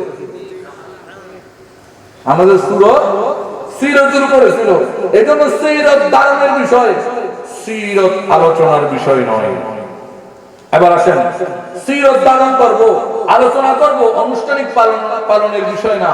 কিন্তু মিলাদুন নবী সাল্লাল্লাহু আলাইহি ওয়াসাল্লাম আনুষ্ঠানিকতার মাধ্যমে এটা যে পালন হচ্ছে, রবিউল আউয়াল মাসে মিলাদুন নবী পালন করা হয়, এটার অনেক ফজিলত। এটা আজকে কালকের বিষয় না, 40 বছর আগে 45 বছর আগে এটা সৈয়দ আহমদ শাহ সিরিকুটি রহমাতুল্লাহ আলাইহি দেশে আনেন নাই, আহমদুল্লাহ মেজবান্ডারি রহমাতুল্লাহ আনেন নাই, আব্দুল হাই জাহাঙ্গীরি রহমাতুল্লাহ আলাইহি আনেন নাই, শাহ আলী রাজা উস্কানগিরি কানুসা রহমাতুল্লাহ আলাইহি আনেন নাই। তো জিজ্ঞেস করেন হুজুর এটা কখন আসছে? আপনি হাদিসের দিকে যান, আপনি ইতিহাসের দিকে যান। এই মিলাদুন নবী সাল্লাল্লাহু আলাইহি ওয়াসাল্লাম আইম্মায়ে মুস্তাহিদিনদের যুগে পালন করা হতো। ইমাম বুখারীর উস্তাদ ইসহাক ইবনে রাহুইয়া উনি নিজেই মিলাদুন নবীর মজলিসে আলোচনা করতেন এবং মানুষকে খেজুর দেওয়ার সময় বলতেন মারহাবা ইয়াউমে বিলাদাতে রাসূলুল্লাহ সাল্লাল্লাহু আলাইহি ওয়াসাল্লাম। নিজের হাতে মানুষকে খেজুর দিতেন আর বলতেন আমার নবীর আবির্ভাবের দিনের ধন্যবাদ, শুভেচ্ছা, আমার নবীর দিনের আবির্ভাবের দিনের শুভেচ্ছা, এটা বলে বলে মানুষকে খেজুর দিতেন। তাহলে বোঝা যায় মিলাদুন নবী এটা উম্মতের 1200 বছরের ঐতিহ্য।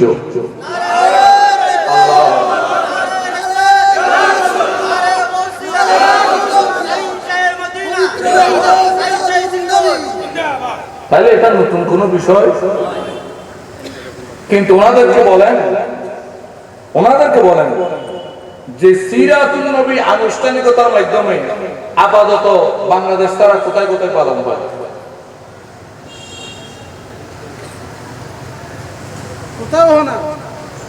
এই দেশের প্রশাসন সরকার এরা আসলে ধর্মীয় ব্যাপারে জ্ঞান কম রাখে। এটা স্বাভাবিক, কারণ রাজনীতিবিদ মানুষের সেবা করতে গিয়ে ধর্মের সেবা ভুলে গেছে। এটা বলছে আক্ষেপ থেকে। যদি ওনারা ধর্মের বিষয়ে একটু ন্যূনতম জ্ঞান রাখতো, ওনারা বুঝতো যে এই দেশে জামাত ইসলামী যখন থেকে প্রতিষ্ঠিত হয়েছে, মিলাদুন নবীর বিকল্প হিসেবে তারা সিরাতুন নবী পালন করছে। নতুবা এই সিরাতুন নবীর কোন অস্তিত্ব আপনি পাবেন না। কিতাব পাবেন, এটা ধারণের বিষয়, আলোচনার বিষয়, অনুষ্ঠানের বিষয় না। অনুষ্ঠান ছিল যুগ যুগ ধরে, 1200 বছর ধরে মিলাদুন নবী। অনুষ্ঠানের ব্যানার হচ্ছে মিলাদুন নবী, আলোচনা হবে সিরাতুন নবী। ব্যানার হবে কি? ব্যানারে থাকবে নবীর জন্মদিনের, নবীর আবির্ভাবের খুশি, নবীর আবির্ভাবের খুশি ব্যানার, কিন্তু কথা বলবো নবীর আদর্শ, আপনাদেরকে দাওয়াত দেব নবীর আদর্শ। তাহলে জিকিরে সিরাতুন নবী, মজলিসে মিলাদুন নবী,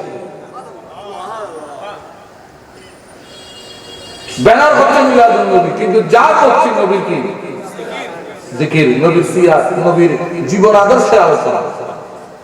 যার কারণে ইমাম জালালউদ্দিন সুয়ুতী রাহমাতুল্লাহি আলাইহি মিলাদুন নবীর উপর আল্লাহ কিতাব লিখছে যে মিলাদুন নবীর মাহফিল করলে কি ফায়দা।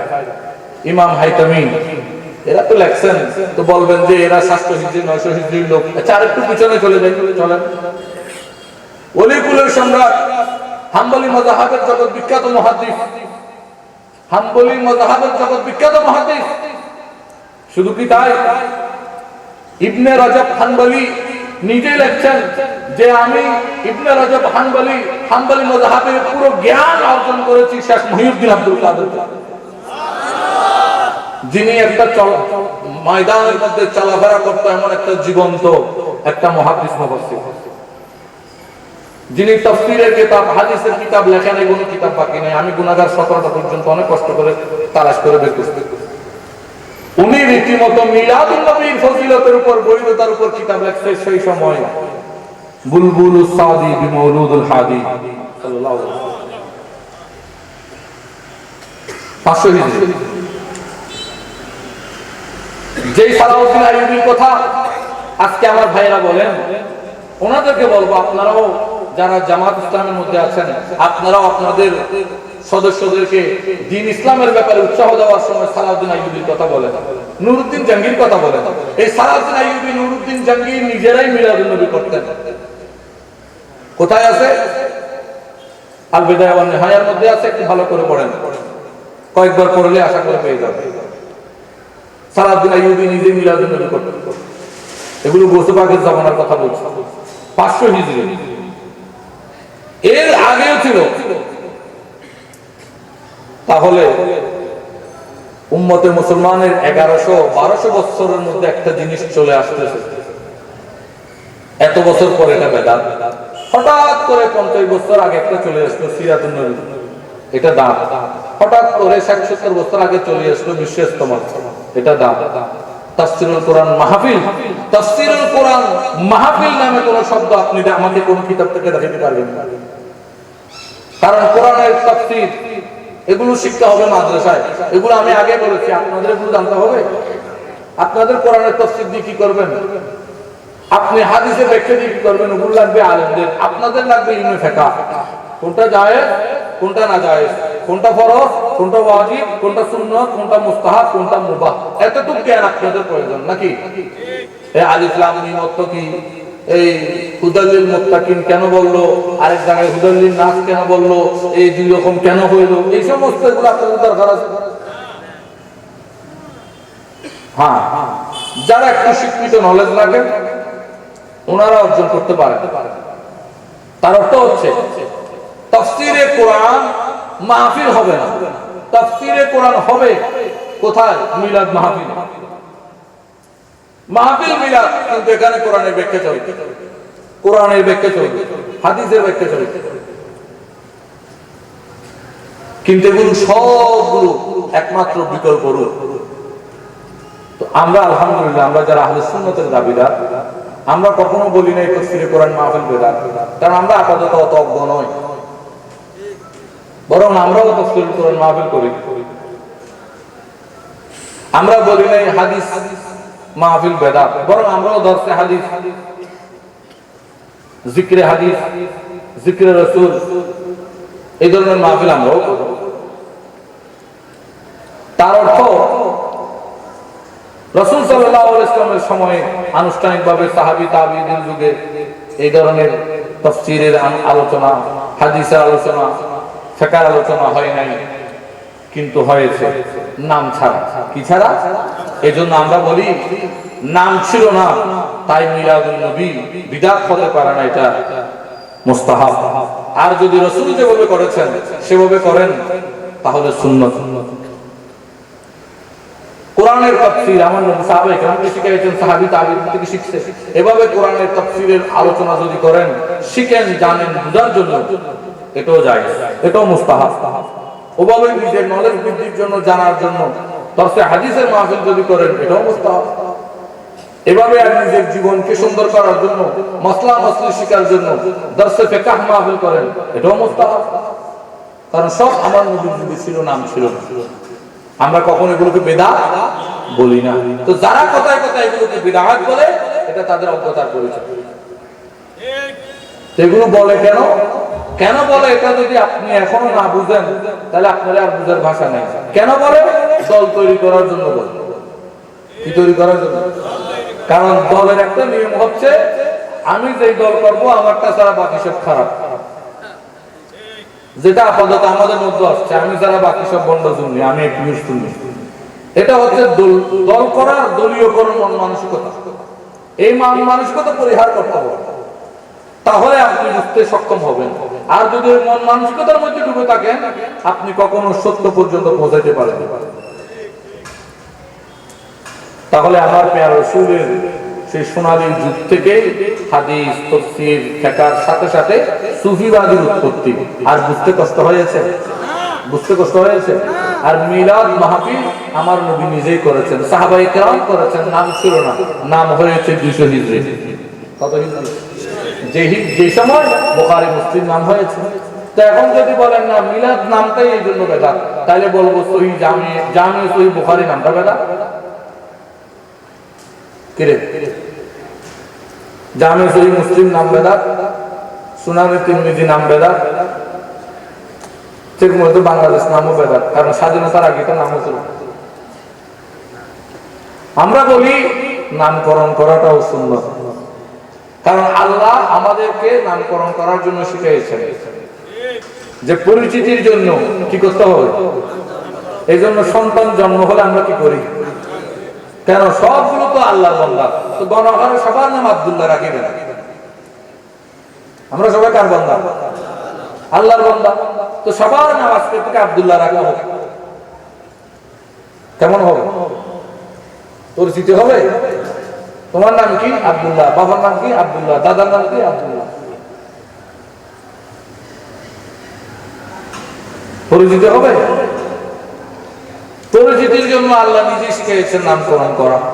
আমার নবী নিজেই বলেছেন যে 7 দিনের ভিতরে আকীকা দেওয়া সুন্নাত। তাহলে 7 দিনের ভিতরে আকীকা দিয়ে নামকরণ করাও।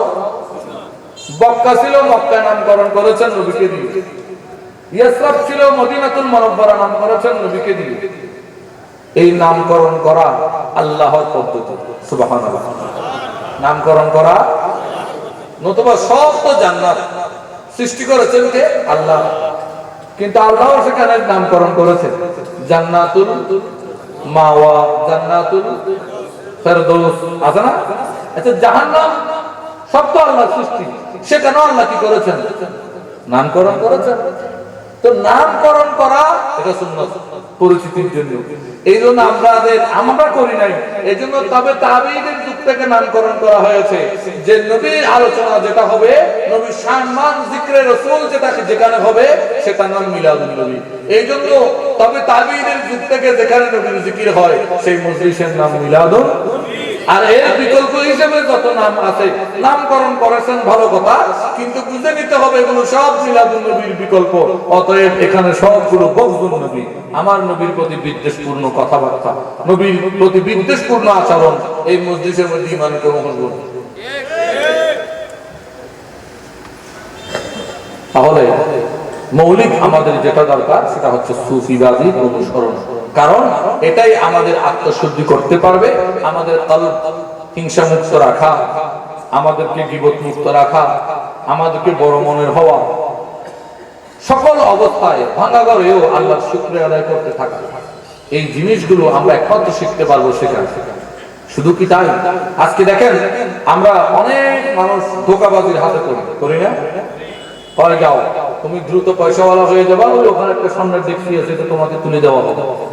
এখন বৈদ্য সাহেবের 50,000 40,000 60,000 দিতে এসেছি, আমরা কক্সবাজার মুশকিল বসে। কেন? কারণ ওই যে আপনি সুফিবাদের অনুসরণ করেন নাই।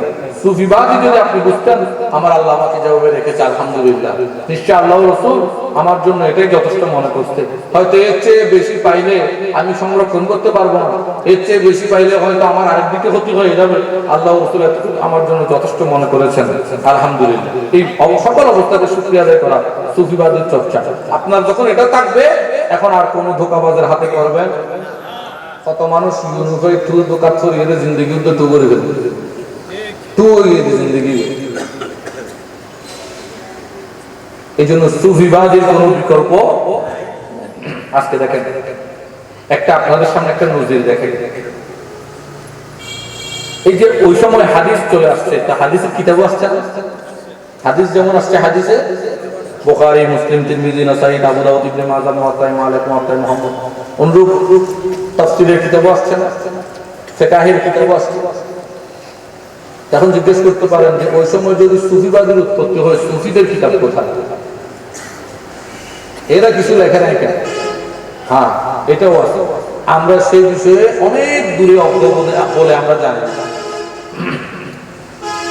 আত-তারিফুল মাযহাবে আহলুত তাসাউফ লিখেছেন তাজুল ইসলাম ইমাম আবু বকর মুহাম্মদ কালাবাজি রাহমাহুল্লাহ।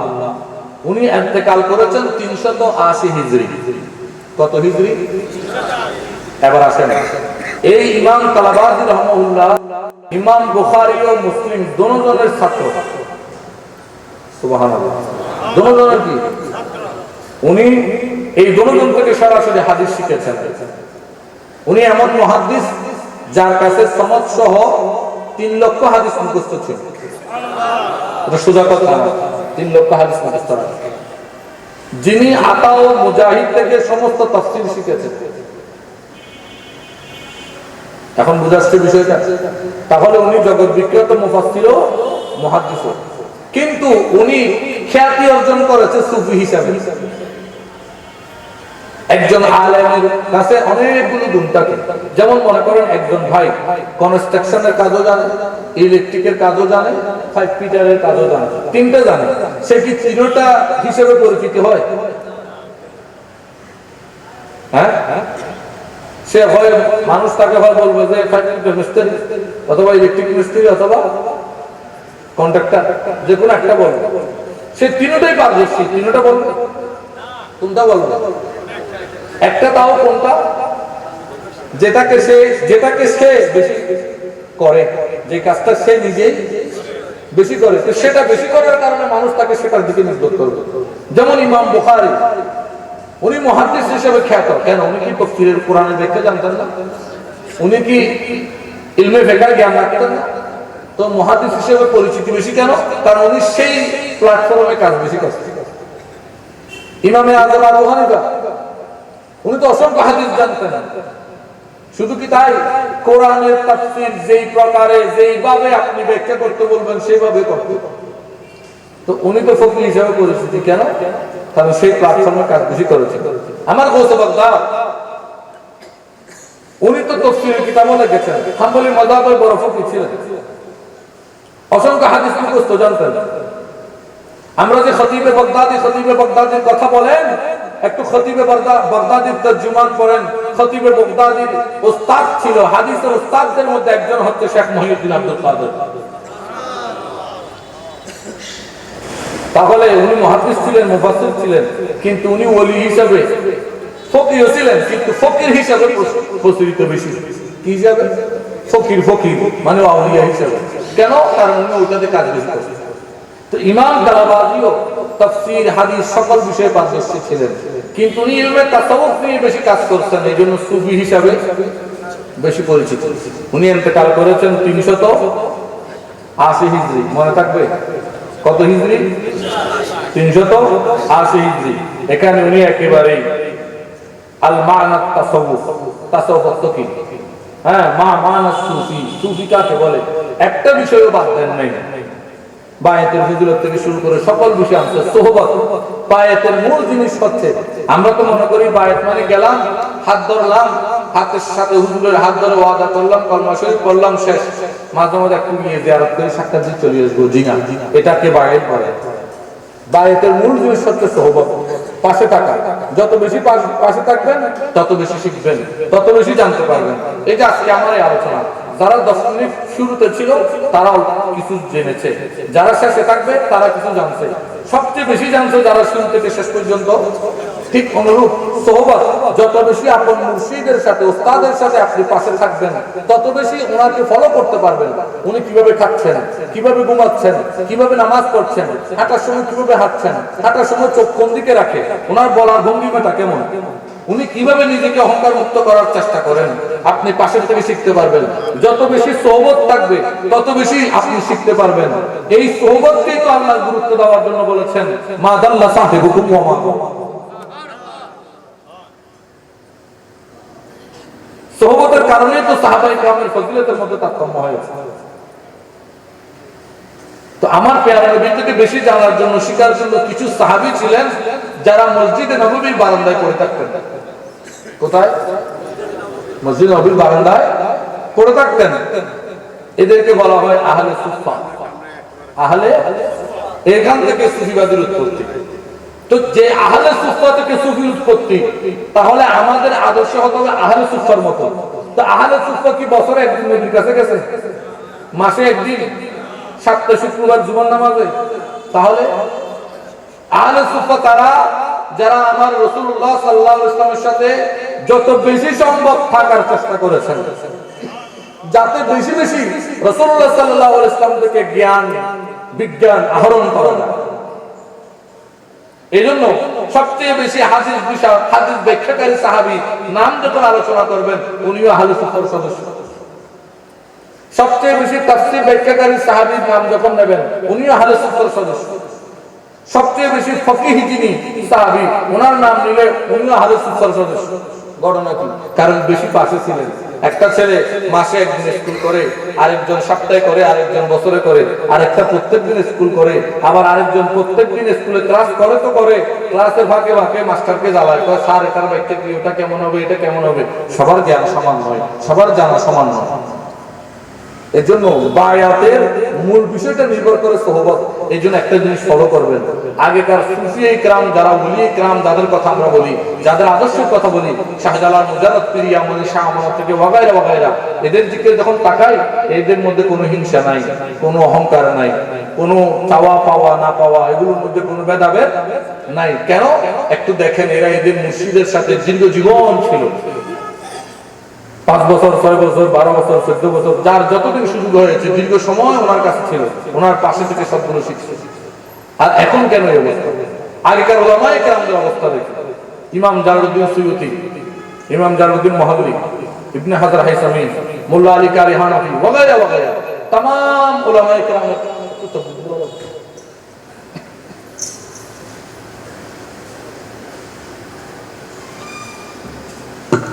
नारे तकबीर, नारे तकबीर, नारे रिसालत, नारे रिसालत, फासे सिकंदरी, फासे सिकंदरी, जश्न ईद मिलादुन नबी, जश्न ईद मिलादुन नबी। प्रधान मेहमानेर আগমন, प्रधान मेहमानेर আগমন।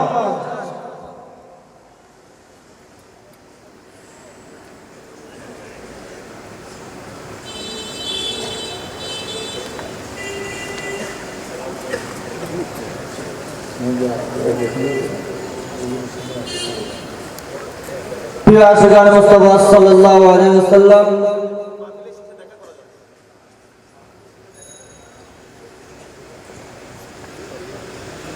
ইতিমধ্যে আমাদের মাঝে এসে উপস্থিত হয়েছে আজকের মাহফিলের সম্মানিত প্রধান মেহমান, ইসলামিক ফাউন্ডেশন বাংলাদেশের সম্মানিত গভর্নর,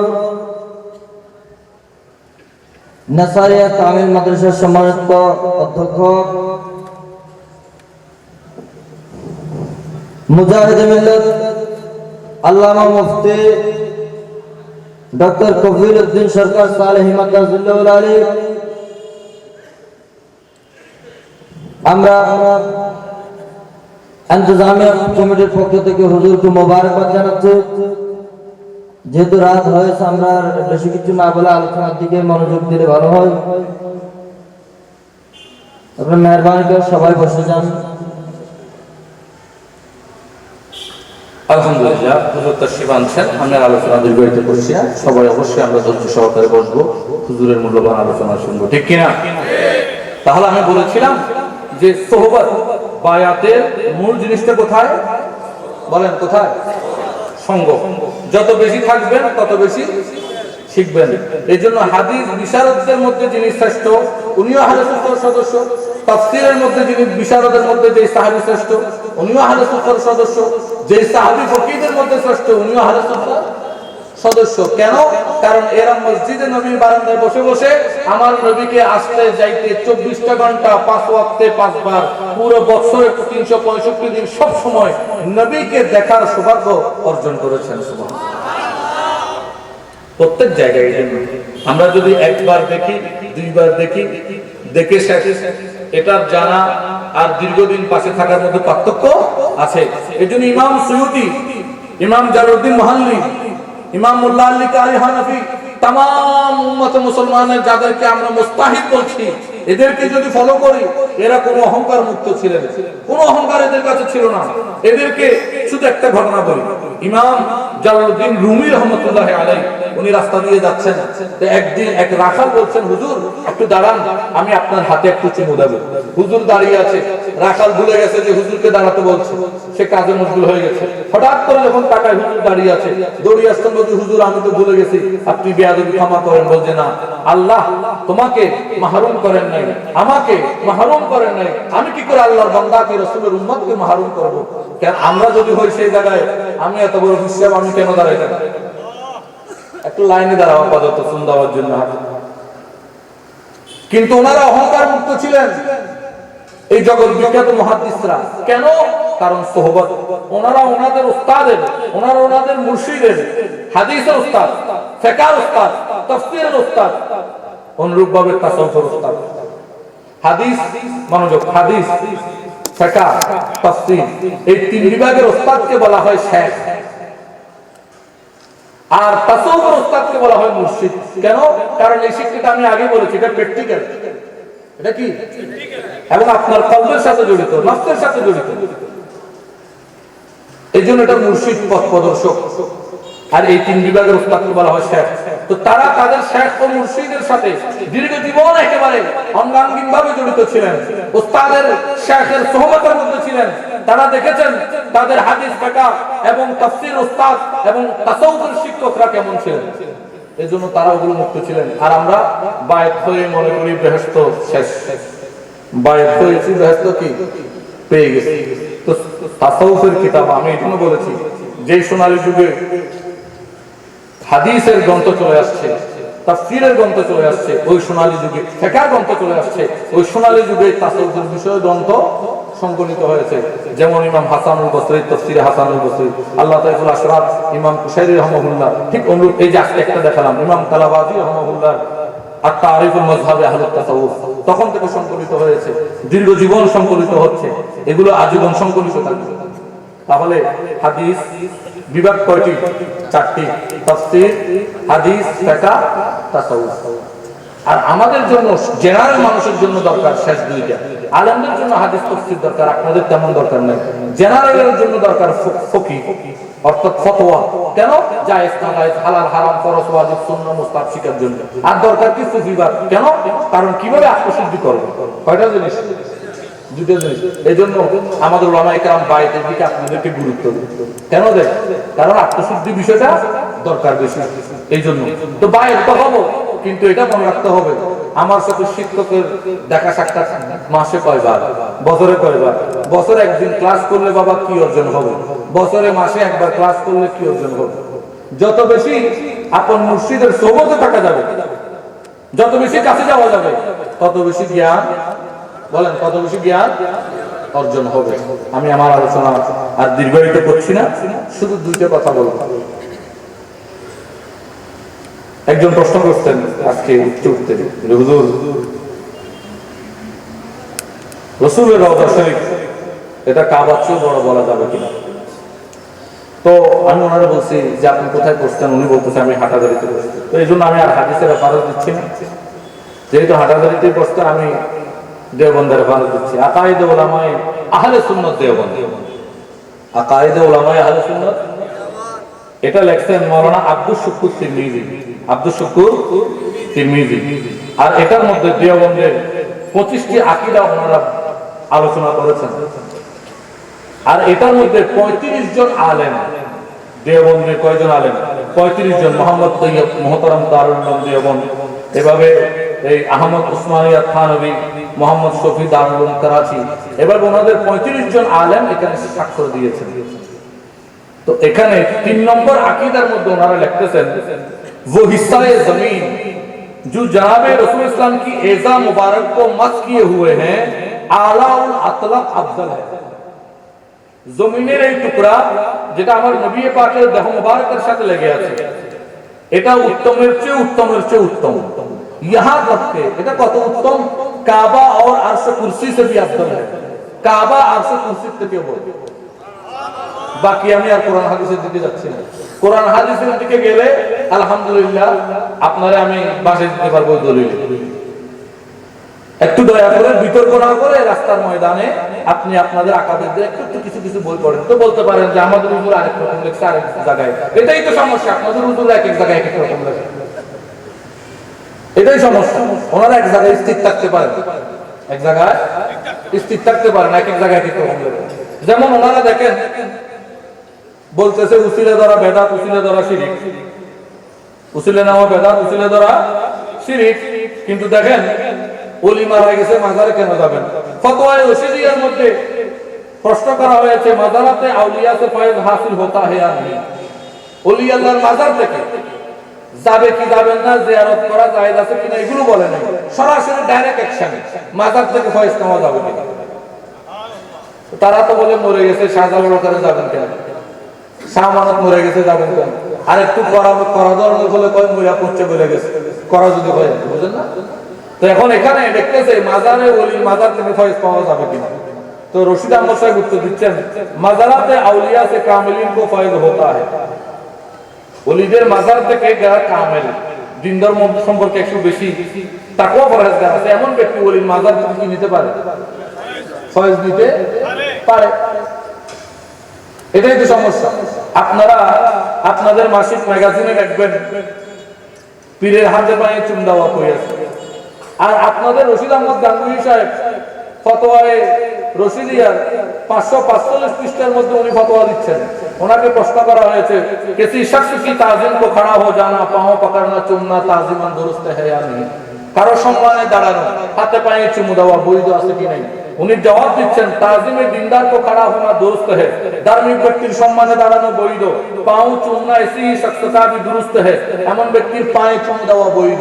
এখন আমি পায়ে চুমু দিলে আপনি তো বলবেন শিরকি মাজার পূজা, আর আপনার মুরব্বি বলতেছে এটা বৈধ, ধার্মিক ব্যক্তির সম্মানে দাঁড়ানো বৈধ, পায়ে চুমু দেওয়াও। তাহলে ধার্মিক ব্যক্তির সম্মানে দাঁড়ানো বৈধ ফতোয়া কার? রশিদ আহমদ গাঙ্গুহি। এবার ওনারা জিজ্ঞেস করেন আমার নবী কি ধার্মিক নয়? নবীর সম্মানে দাঁড়ালে বেদাত হয় কেন? তো এই জন্য সমস্যা দাও ওনাদের। ওনারা এক জায়গায় লেখে একরকম, আরেক জায়গায় স্থির থাকতে পারে না। একজনের যখন এভাবে ধরছি, সে বলতেছে কয় হুজুর এগুলো লেখার সময় আমাদের উস্তাদের মাথা ঠিক ছিল না। কই যাবে মাথা ঠিক ছিল না, তার মানে ছাত্রই এখন বলে দিবে যে উস্তাদ পাগল। আমরা ওলি আল্লাহর উসিলায় দোয়া করি, এটা শিরিক। এটা কি? শিরিক, শিরিক, শিরিক, শিরিক। এখন ওনাদের ফতোয়া দেখেন, আকায়ে ওলামায়ে দেওবন্দের 4 নম্বর আকীদার মধ্যে তারাই লিখতেছে, हमारे नजदीक हमारे मशाइख के नजदीक दुआओं में अंबिया सालिहा औलिया शुहदा सिद्दीकीन की तवस्सुल जायज है। আমরা এবং আমাদের উস্তাদ মশায়েখ মানে উস্তাদ, আমি আগে বলছি হাদিস টাকার এগুলো উস্তাদ, ওদের দৃষ্টিতে আম্বিয়া আউলিয়া শুহদা সিদ্দিকীনদের উসিলা নেওয়া যায়। उनकी वफात की उनकी हयात में भी জীবিত অবস্থায় দোয়া করা যায়। যেমন কোন আওলাদে রাসূল, কোন আওলাদে সিদ্দিক জাদা, কোন আহলে কুরাইশ, কোন আহলুল্লাহ আল্লাহর ওলি আসছেন, কোন মুহাদ্দিস আসছেন, সাধারণ একজন মাদ্রাসার মুফাসসিরও মমলুকি আপনার সামনে আছে, আপনি বলবেন আল্লাহ এই মুফাসসিরে কোরআনের ওসিলায় আমার দোয়া কবুল করুন, সামনাসামনি ওদের এটা যায়। অনুরূপ ভাবে ওয়াফাত কি বাদ भी ওনারা মারা গেলে ওনাদের ওসিলায় দোয়া করা কি জায়েজ। তো এরপর আবার বলতেছে इस तरीका पर कहे, কিভাবে বলবে, या अल्लाह मैं बवसीलाए फला बुजुर्ग की तुझे दुआ की कबूलियत की हाजिर बराई चाहता हूं, আল্লাহ অমুক বলি ওসিলায় তুমি আমার দোয়া কবুল করো। তা আমরা কিভাবে বলি? শোনা মাত্র আমরা কিভাবে বলি? এভাবেই তো বলি না, আর অন্যভাবে বলি? হ্যাঁ, তো আসল কথা হচ্ছে কিতাবের জায়গায় কিতাব, মতবাদের জায়গায় ওই এখন কথা হচ্ছে একটা সিটিংয়ে কথা, নাচতে না জানলে উড়ান ব্যাস, নাচতে না জানলে উড়ান ব্যাস। আটটা গঙ্গালাদের কথা কিন্তু আগে দিবে। আল্লাহ আমরারে আরারে আমাদের প্রত্যেককে বুঝার তৌফিক দান করুক। হুজুর আসছেন, আর আলোচনা দীর্ঘায়িত করছি না। আমার এই দীর্ঘ আলোচনায় শব্দ চয়নে যদি আপনাদের মনে কষ্ট দিয়ে থাকে অবশ্যই ক্ষমা সুন্দর দৃষ্টিতে দেখবেন। আমার আলোচনার মূল কথা আমি আবারও বলে দিচ্ছি, আমাদের প্রত্যেকের জন্য সুফিবাদীদের অনুসরণ করা অপরিহার্য, নতুবা আমাদের কলব সংশোধন করা, হিংসা, নিন্দা, গীবত এগুলো থেকে নিজের জীবনকে সুন্দর কখনো করতে পারবো না। আল্লাহ ওই পথে আমাদেরকে চলার তৌফিক দান করুক। ওয়া আখিরু দাওয়ানা আলহামদুলিল্লাহি রাব্বিল আলামিন। আসসালামু আলাইকুম ওয়া রাহমাতুল্লাহি ওয়া বারাকাতুহু। আল্লাহুম্মা আমিন, আল্লাহুম্মা আমিন, আল্লাহুম্মা আমিন, আল্লাহুম্মা সাল্লি আলা সাইয়্যিদিনা মুহাম্মাদিন ওয়া আলা আলিহি ওয়া সাহবিহি ওয়া আজওয়াজিহি ওয়া যুররিyyatihi ওয়া আহলিহি আজমাইন। الصلاة والسلام عليك رسول الله، الصلاة والسلام عليك حبيب الله، الصلاة والسلام عليك رحمة الله العالمين وعلى آله وأصحابه وأزواجه وذريته وآله رب العالمين। আল্লাহ খাস করে বাংলাদেশের অন্যতম গর্জন নগরী কক্সবাজার পাবলিকের ময়দানে আল্লাহ এই রাত বিয়ার ফাদের আজম এবং গুলোকে আজমের শান এই মিলাদ ইসলাম মাহফিলটা পিতুবুল্লাহ মঞ্জুর করুন। আল্লাহ আমরা যাহা কিছু করলাম, যাহা কিছু শুনলাম, যাহা কিছু আলোচনা হয়েছে এই সালাতু সালামের হাত দিয়ে সমস্ত কিছু কবুল মঞ্জুর করে আর সওয়াব রক্ষা জীবন বর্ধিত করে আপায় আমদার রাহমাতুল্লাহ আলাইহি শফিউল নবী নবী মুহাম্মদ রাসূলুল্লাহ সাল্লাল্লাহু আলাইহি ওয়াসাল্লাম সোনার মদিনা ও জান্নাতের মধ্যে পৌঁছায়। আদম খলিলুল্লাহ থেকে আপনার প্রিয় হাবিবুল্লাহ পর্যন্ত সমস্ত আম্বিয়া کرام আম্বিয়া মুমিন উম্মত আম্বিয়াদের হালে বাইতের মধ্যে পৌঁছায়। আল্লাহ আমার প্রিয় রাসূলের আজওয়াজ মুতাহহারা, আমাদের মুহাক্কিম মুমিনিন, আমার প্রিয় রাসূলের খাদিম খাদিমা, আমার প্রিয় নবীর আনসার মুহাজিরিন পাক বন্ধুগণ, আমার প্রিয় রাসূলের तमाम খুলফায়ে রাশিদিনদের तमाम আসহাব রাসূলের পাক মধ্যে পৌঁছায় দেন। হে আল্লাহ, আল্লাহর খাস করে আমার প্রিয় হাবিব রাহমাতুল্লাহ নবী সাল্লাল্লাহু আলাইহি ওয়াসাল্লাম উম্মতের মধ্যে যত মুহাদ্দিসিন, যত মুফাসসিরিন, মুহাক্কিকিন, যত ফকিহান তশরিফ এনেছেন, প্রতিবাহিত হয়েছেন, প্রত্যেকের রূহের মধ্যে পৌঁছায় দেন। হে আল্লাহ, খাস করে হযরত গৌস বাগদাদ খাজা আজমি বাহাদুর নকশবন্দি বদরুদ্দীন শাহ মাদার শেখ শাহবুদ্দিন সরওয়ার্দী শরফুদ্দিন ওয়ালি কলন্দর ওয়া সুলতানের হযরত শিরকুলের রূহের মধ্যে পৌঁছায় দেন।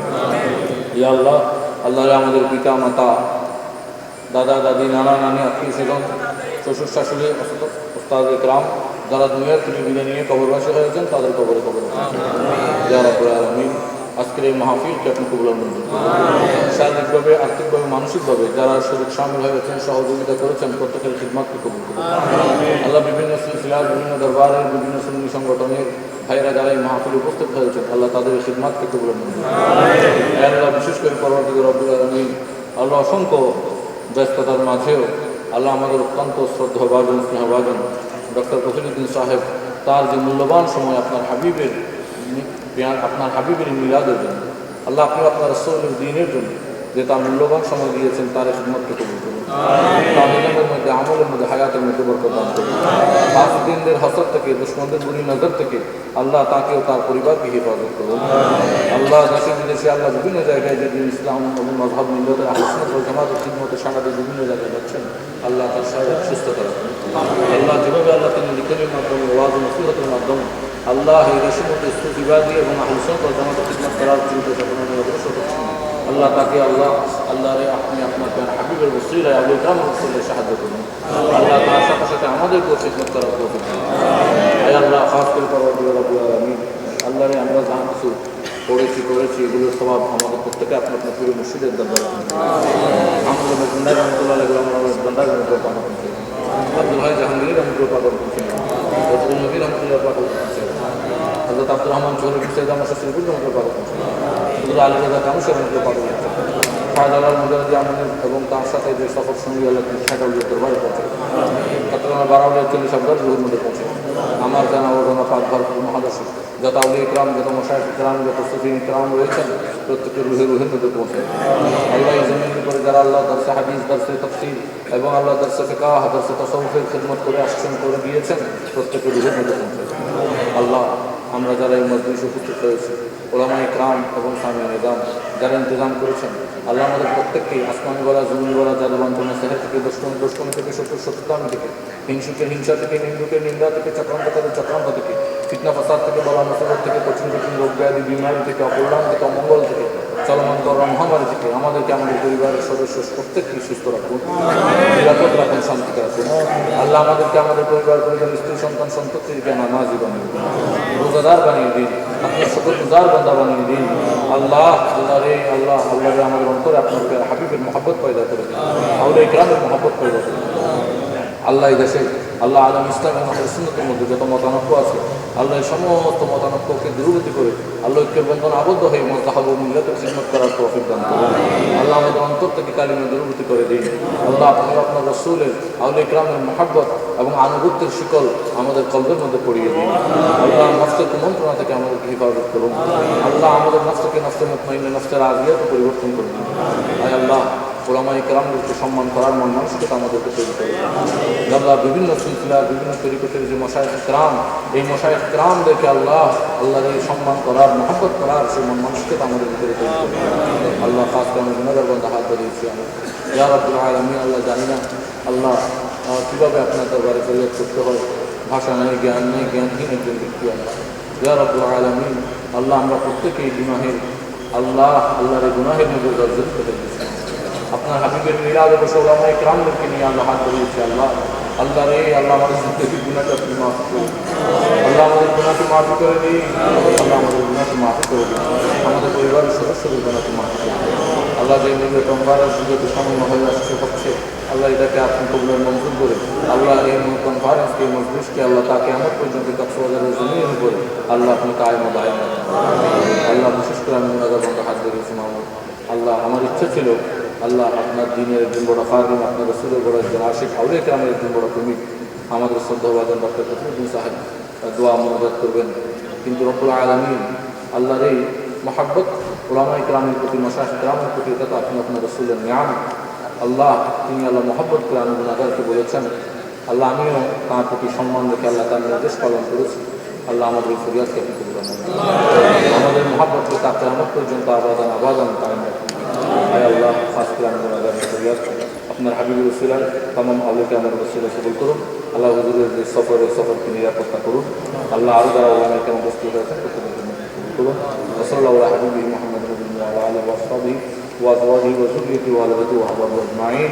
আমিন বিরহমাতিকা ইয়া আরহামার রাহিমিন।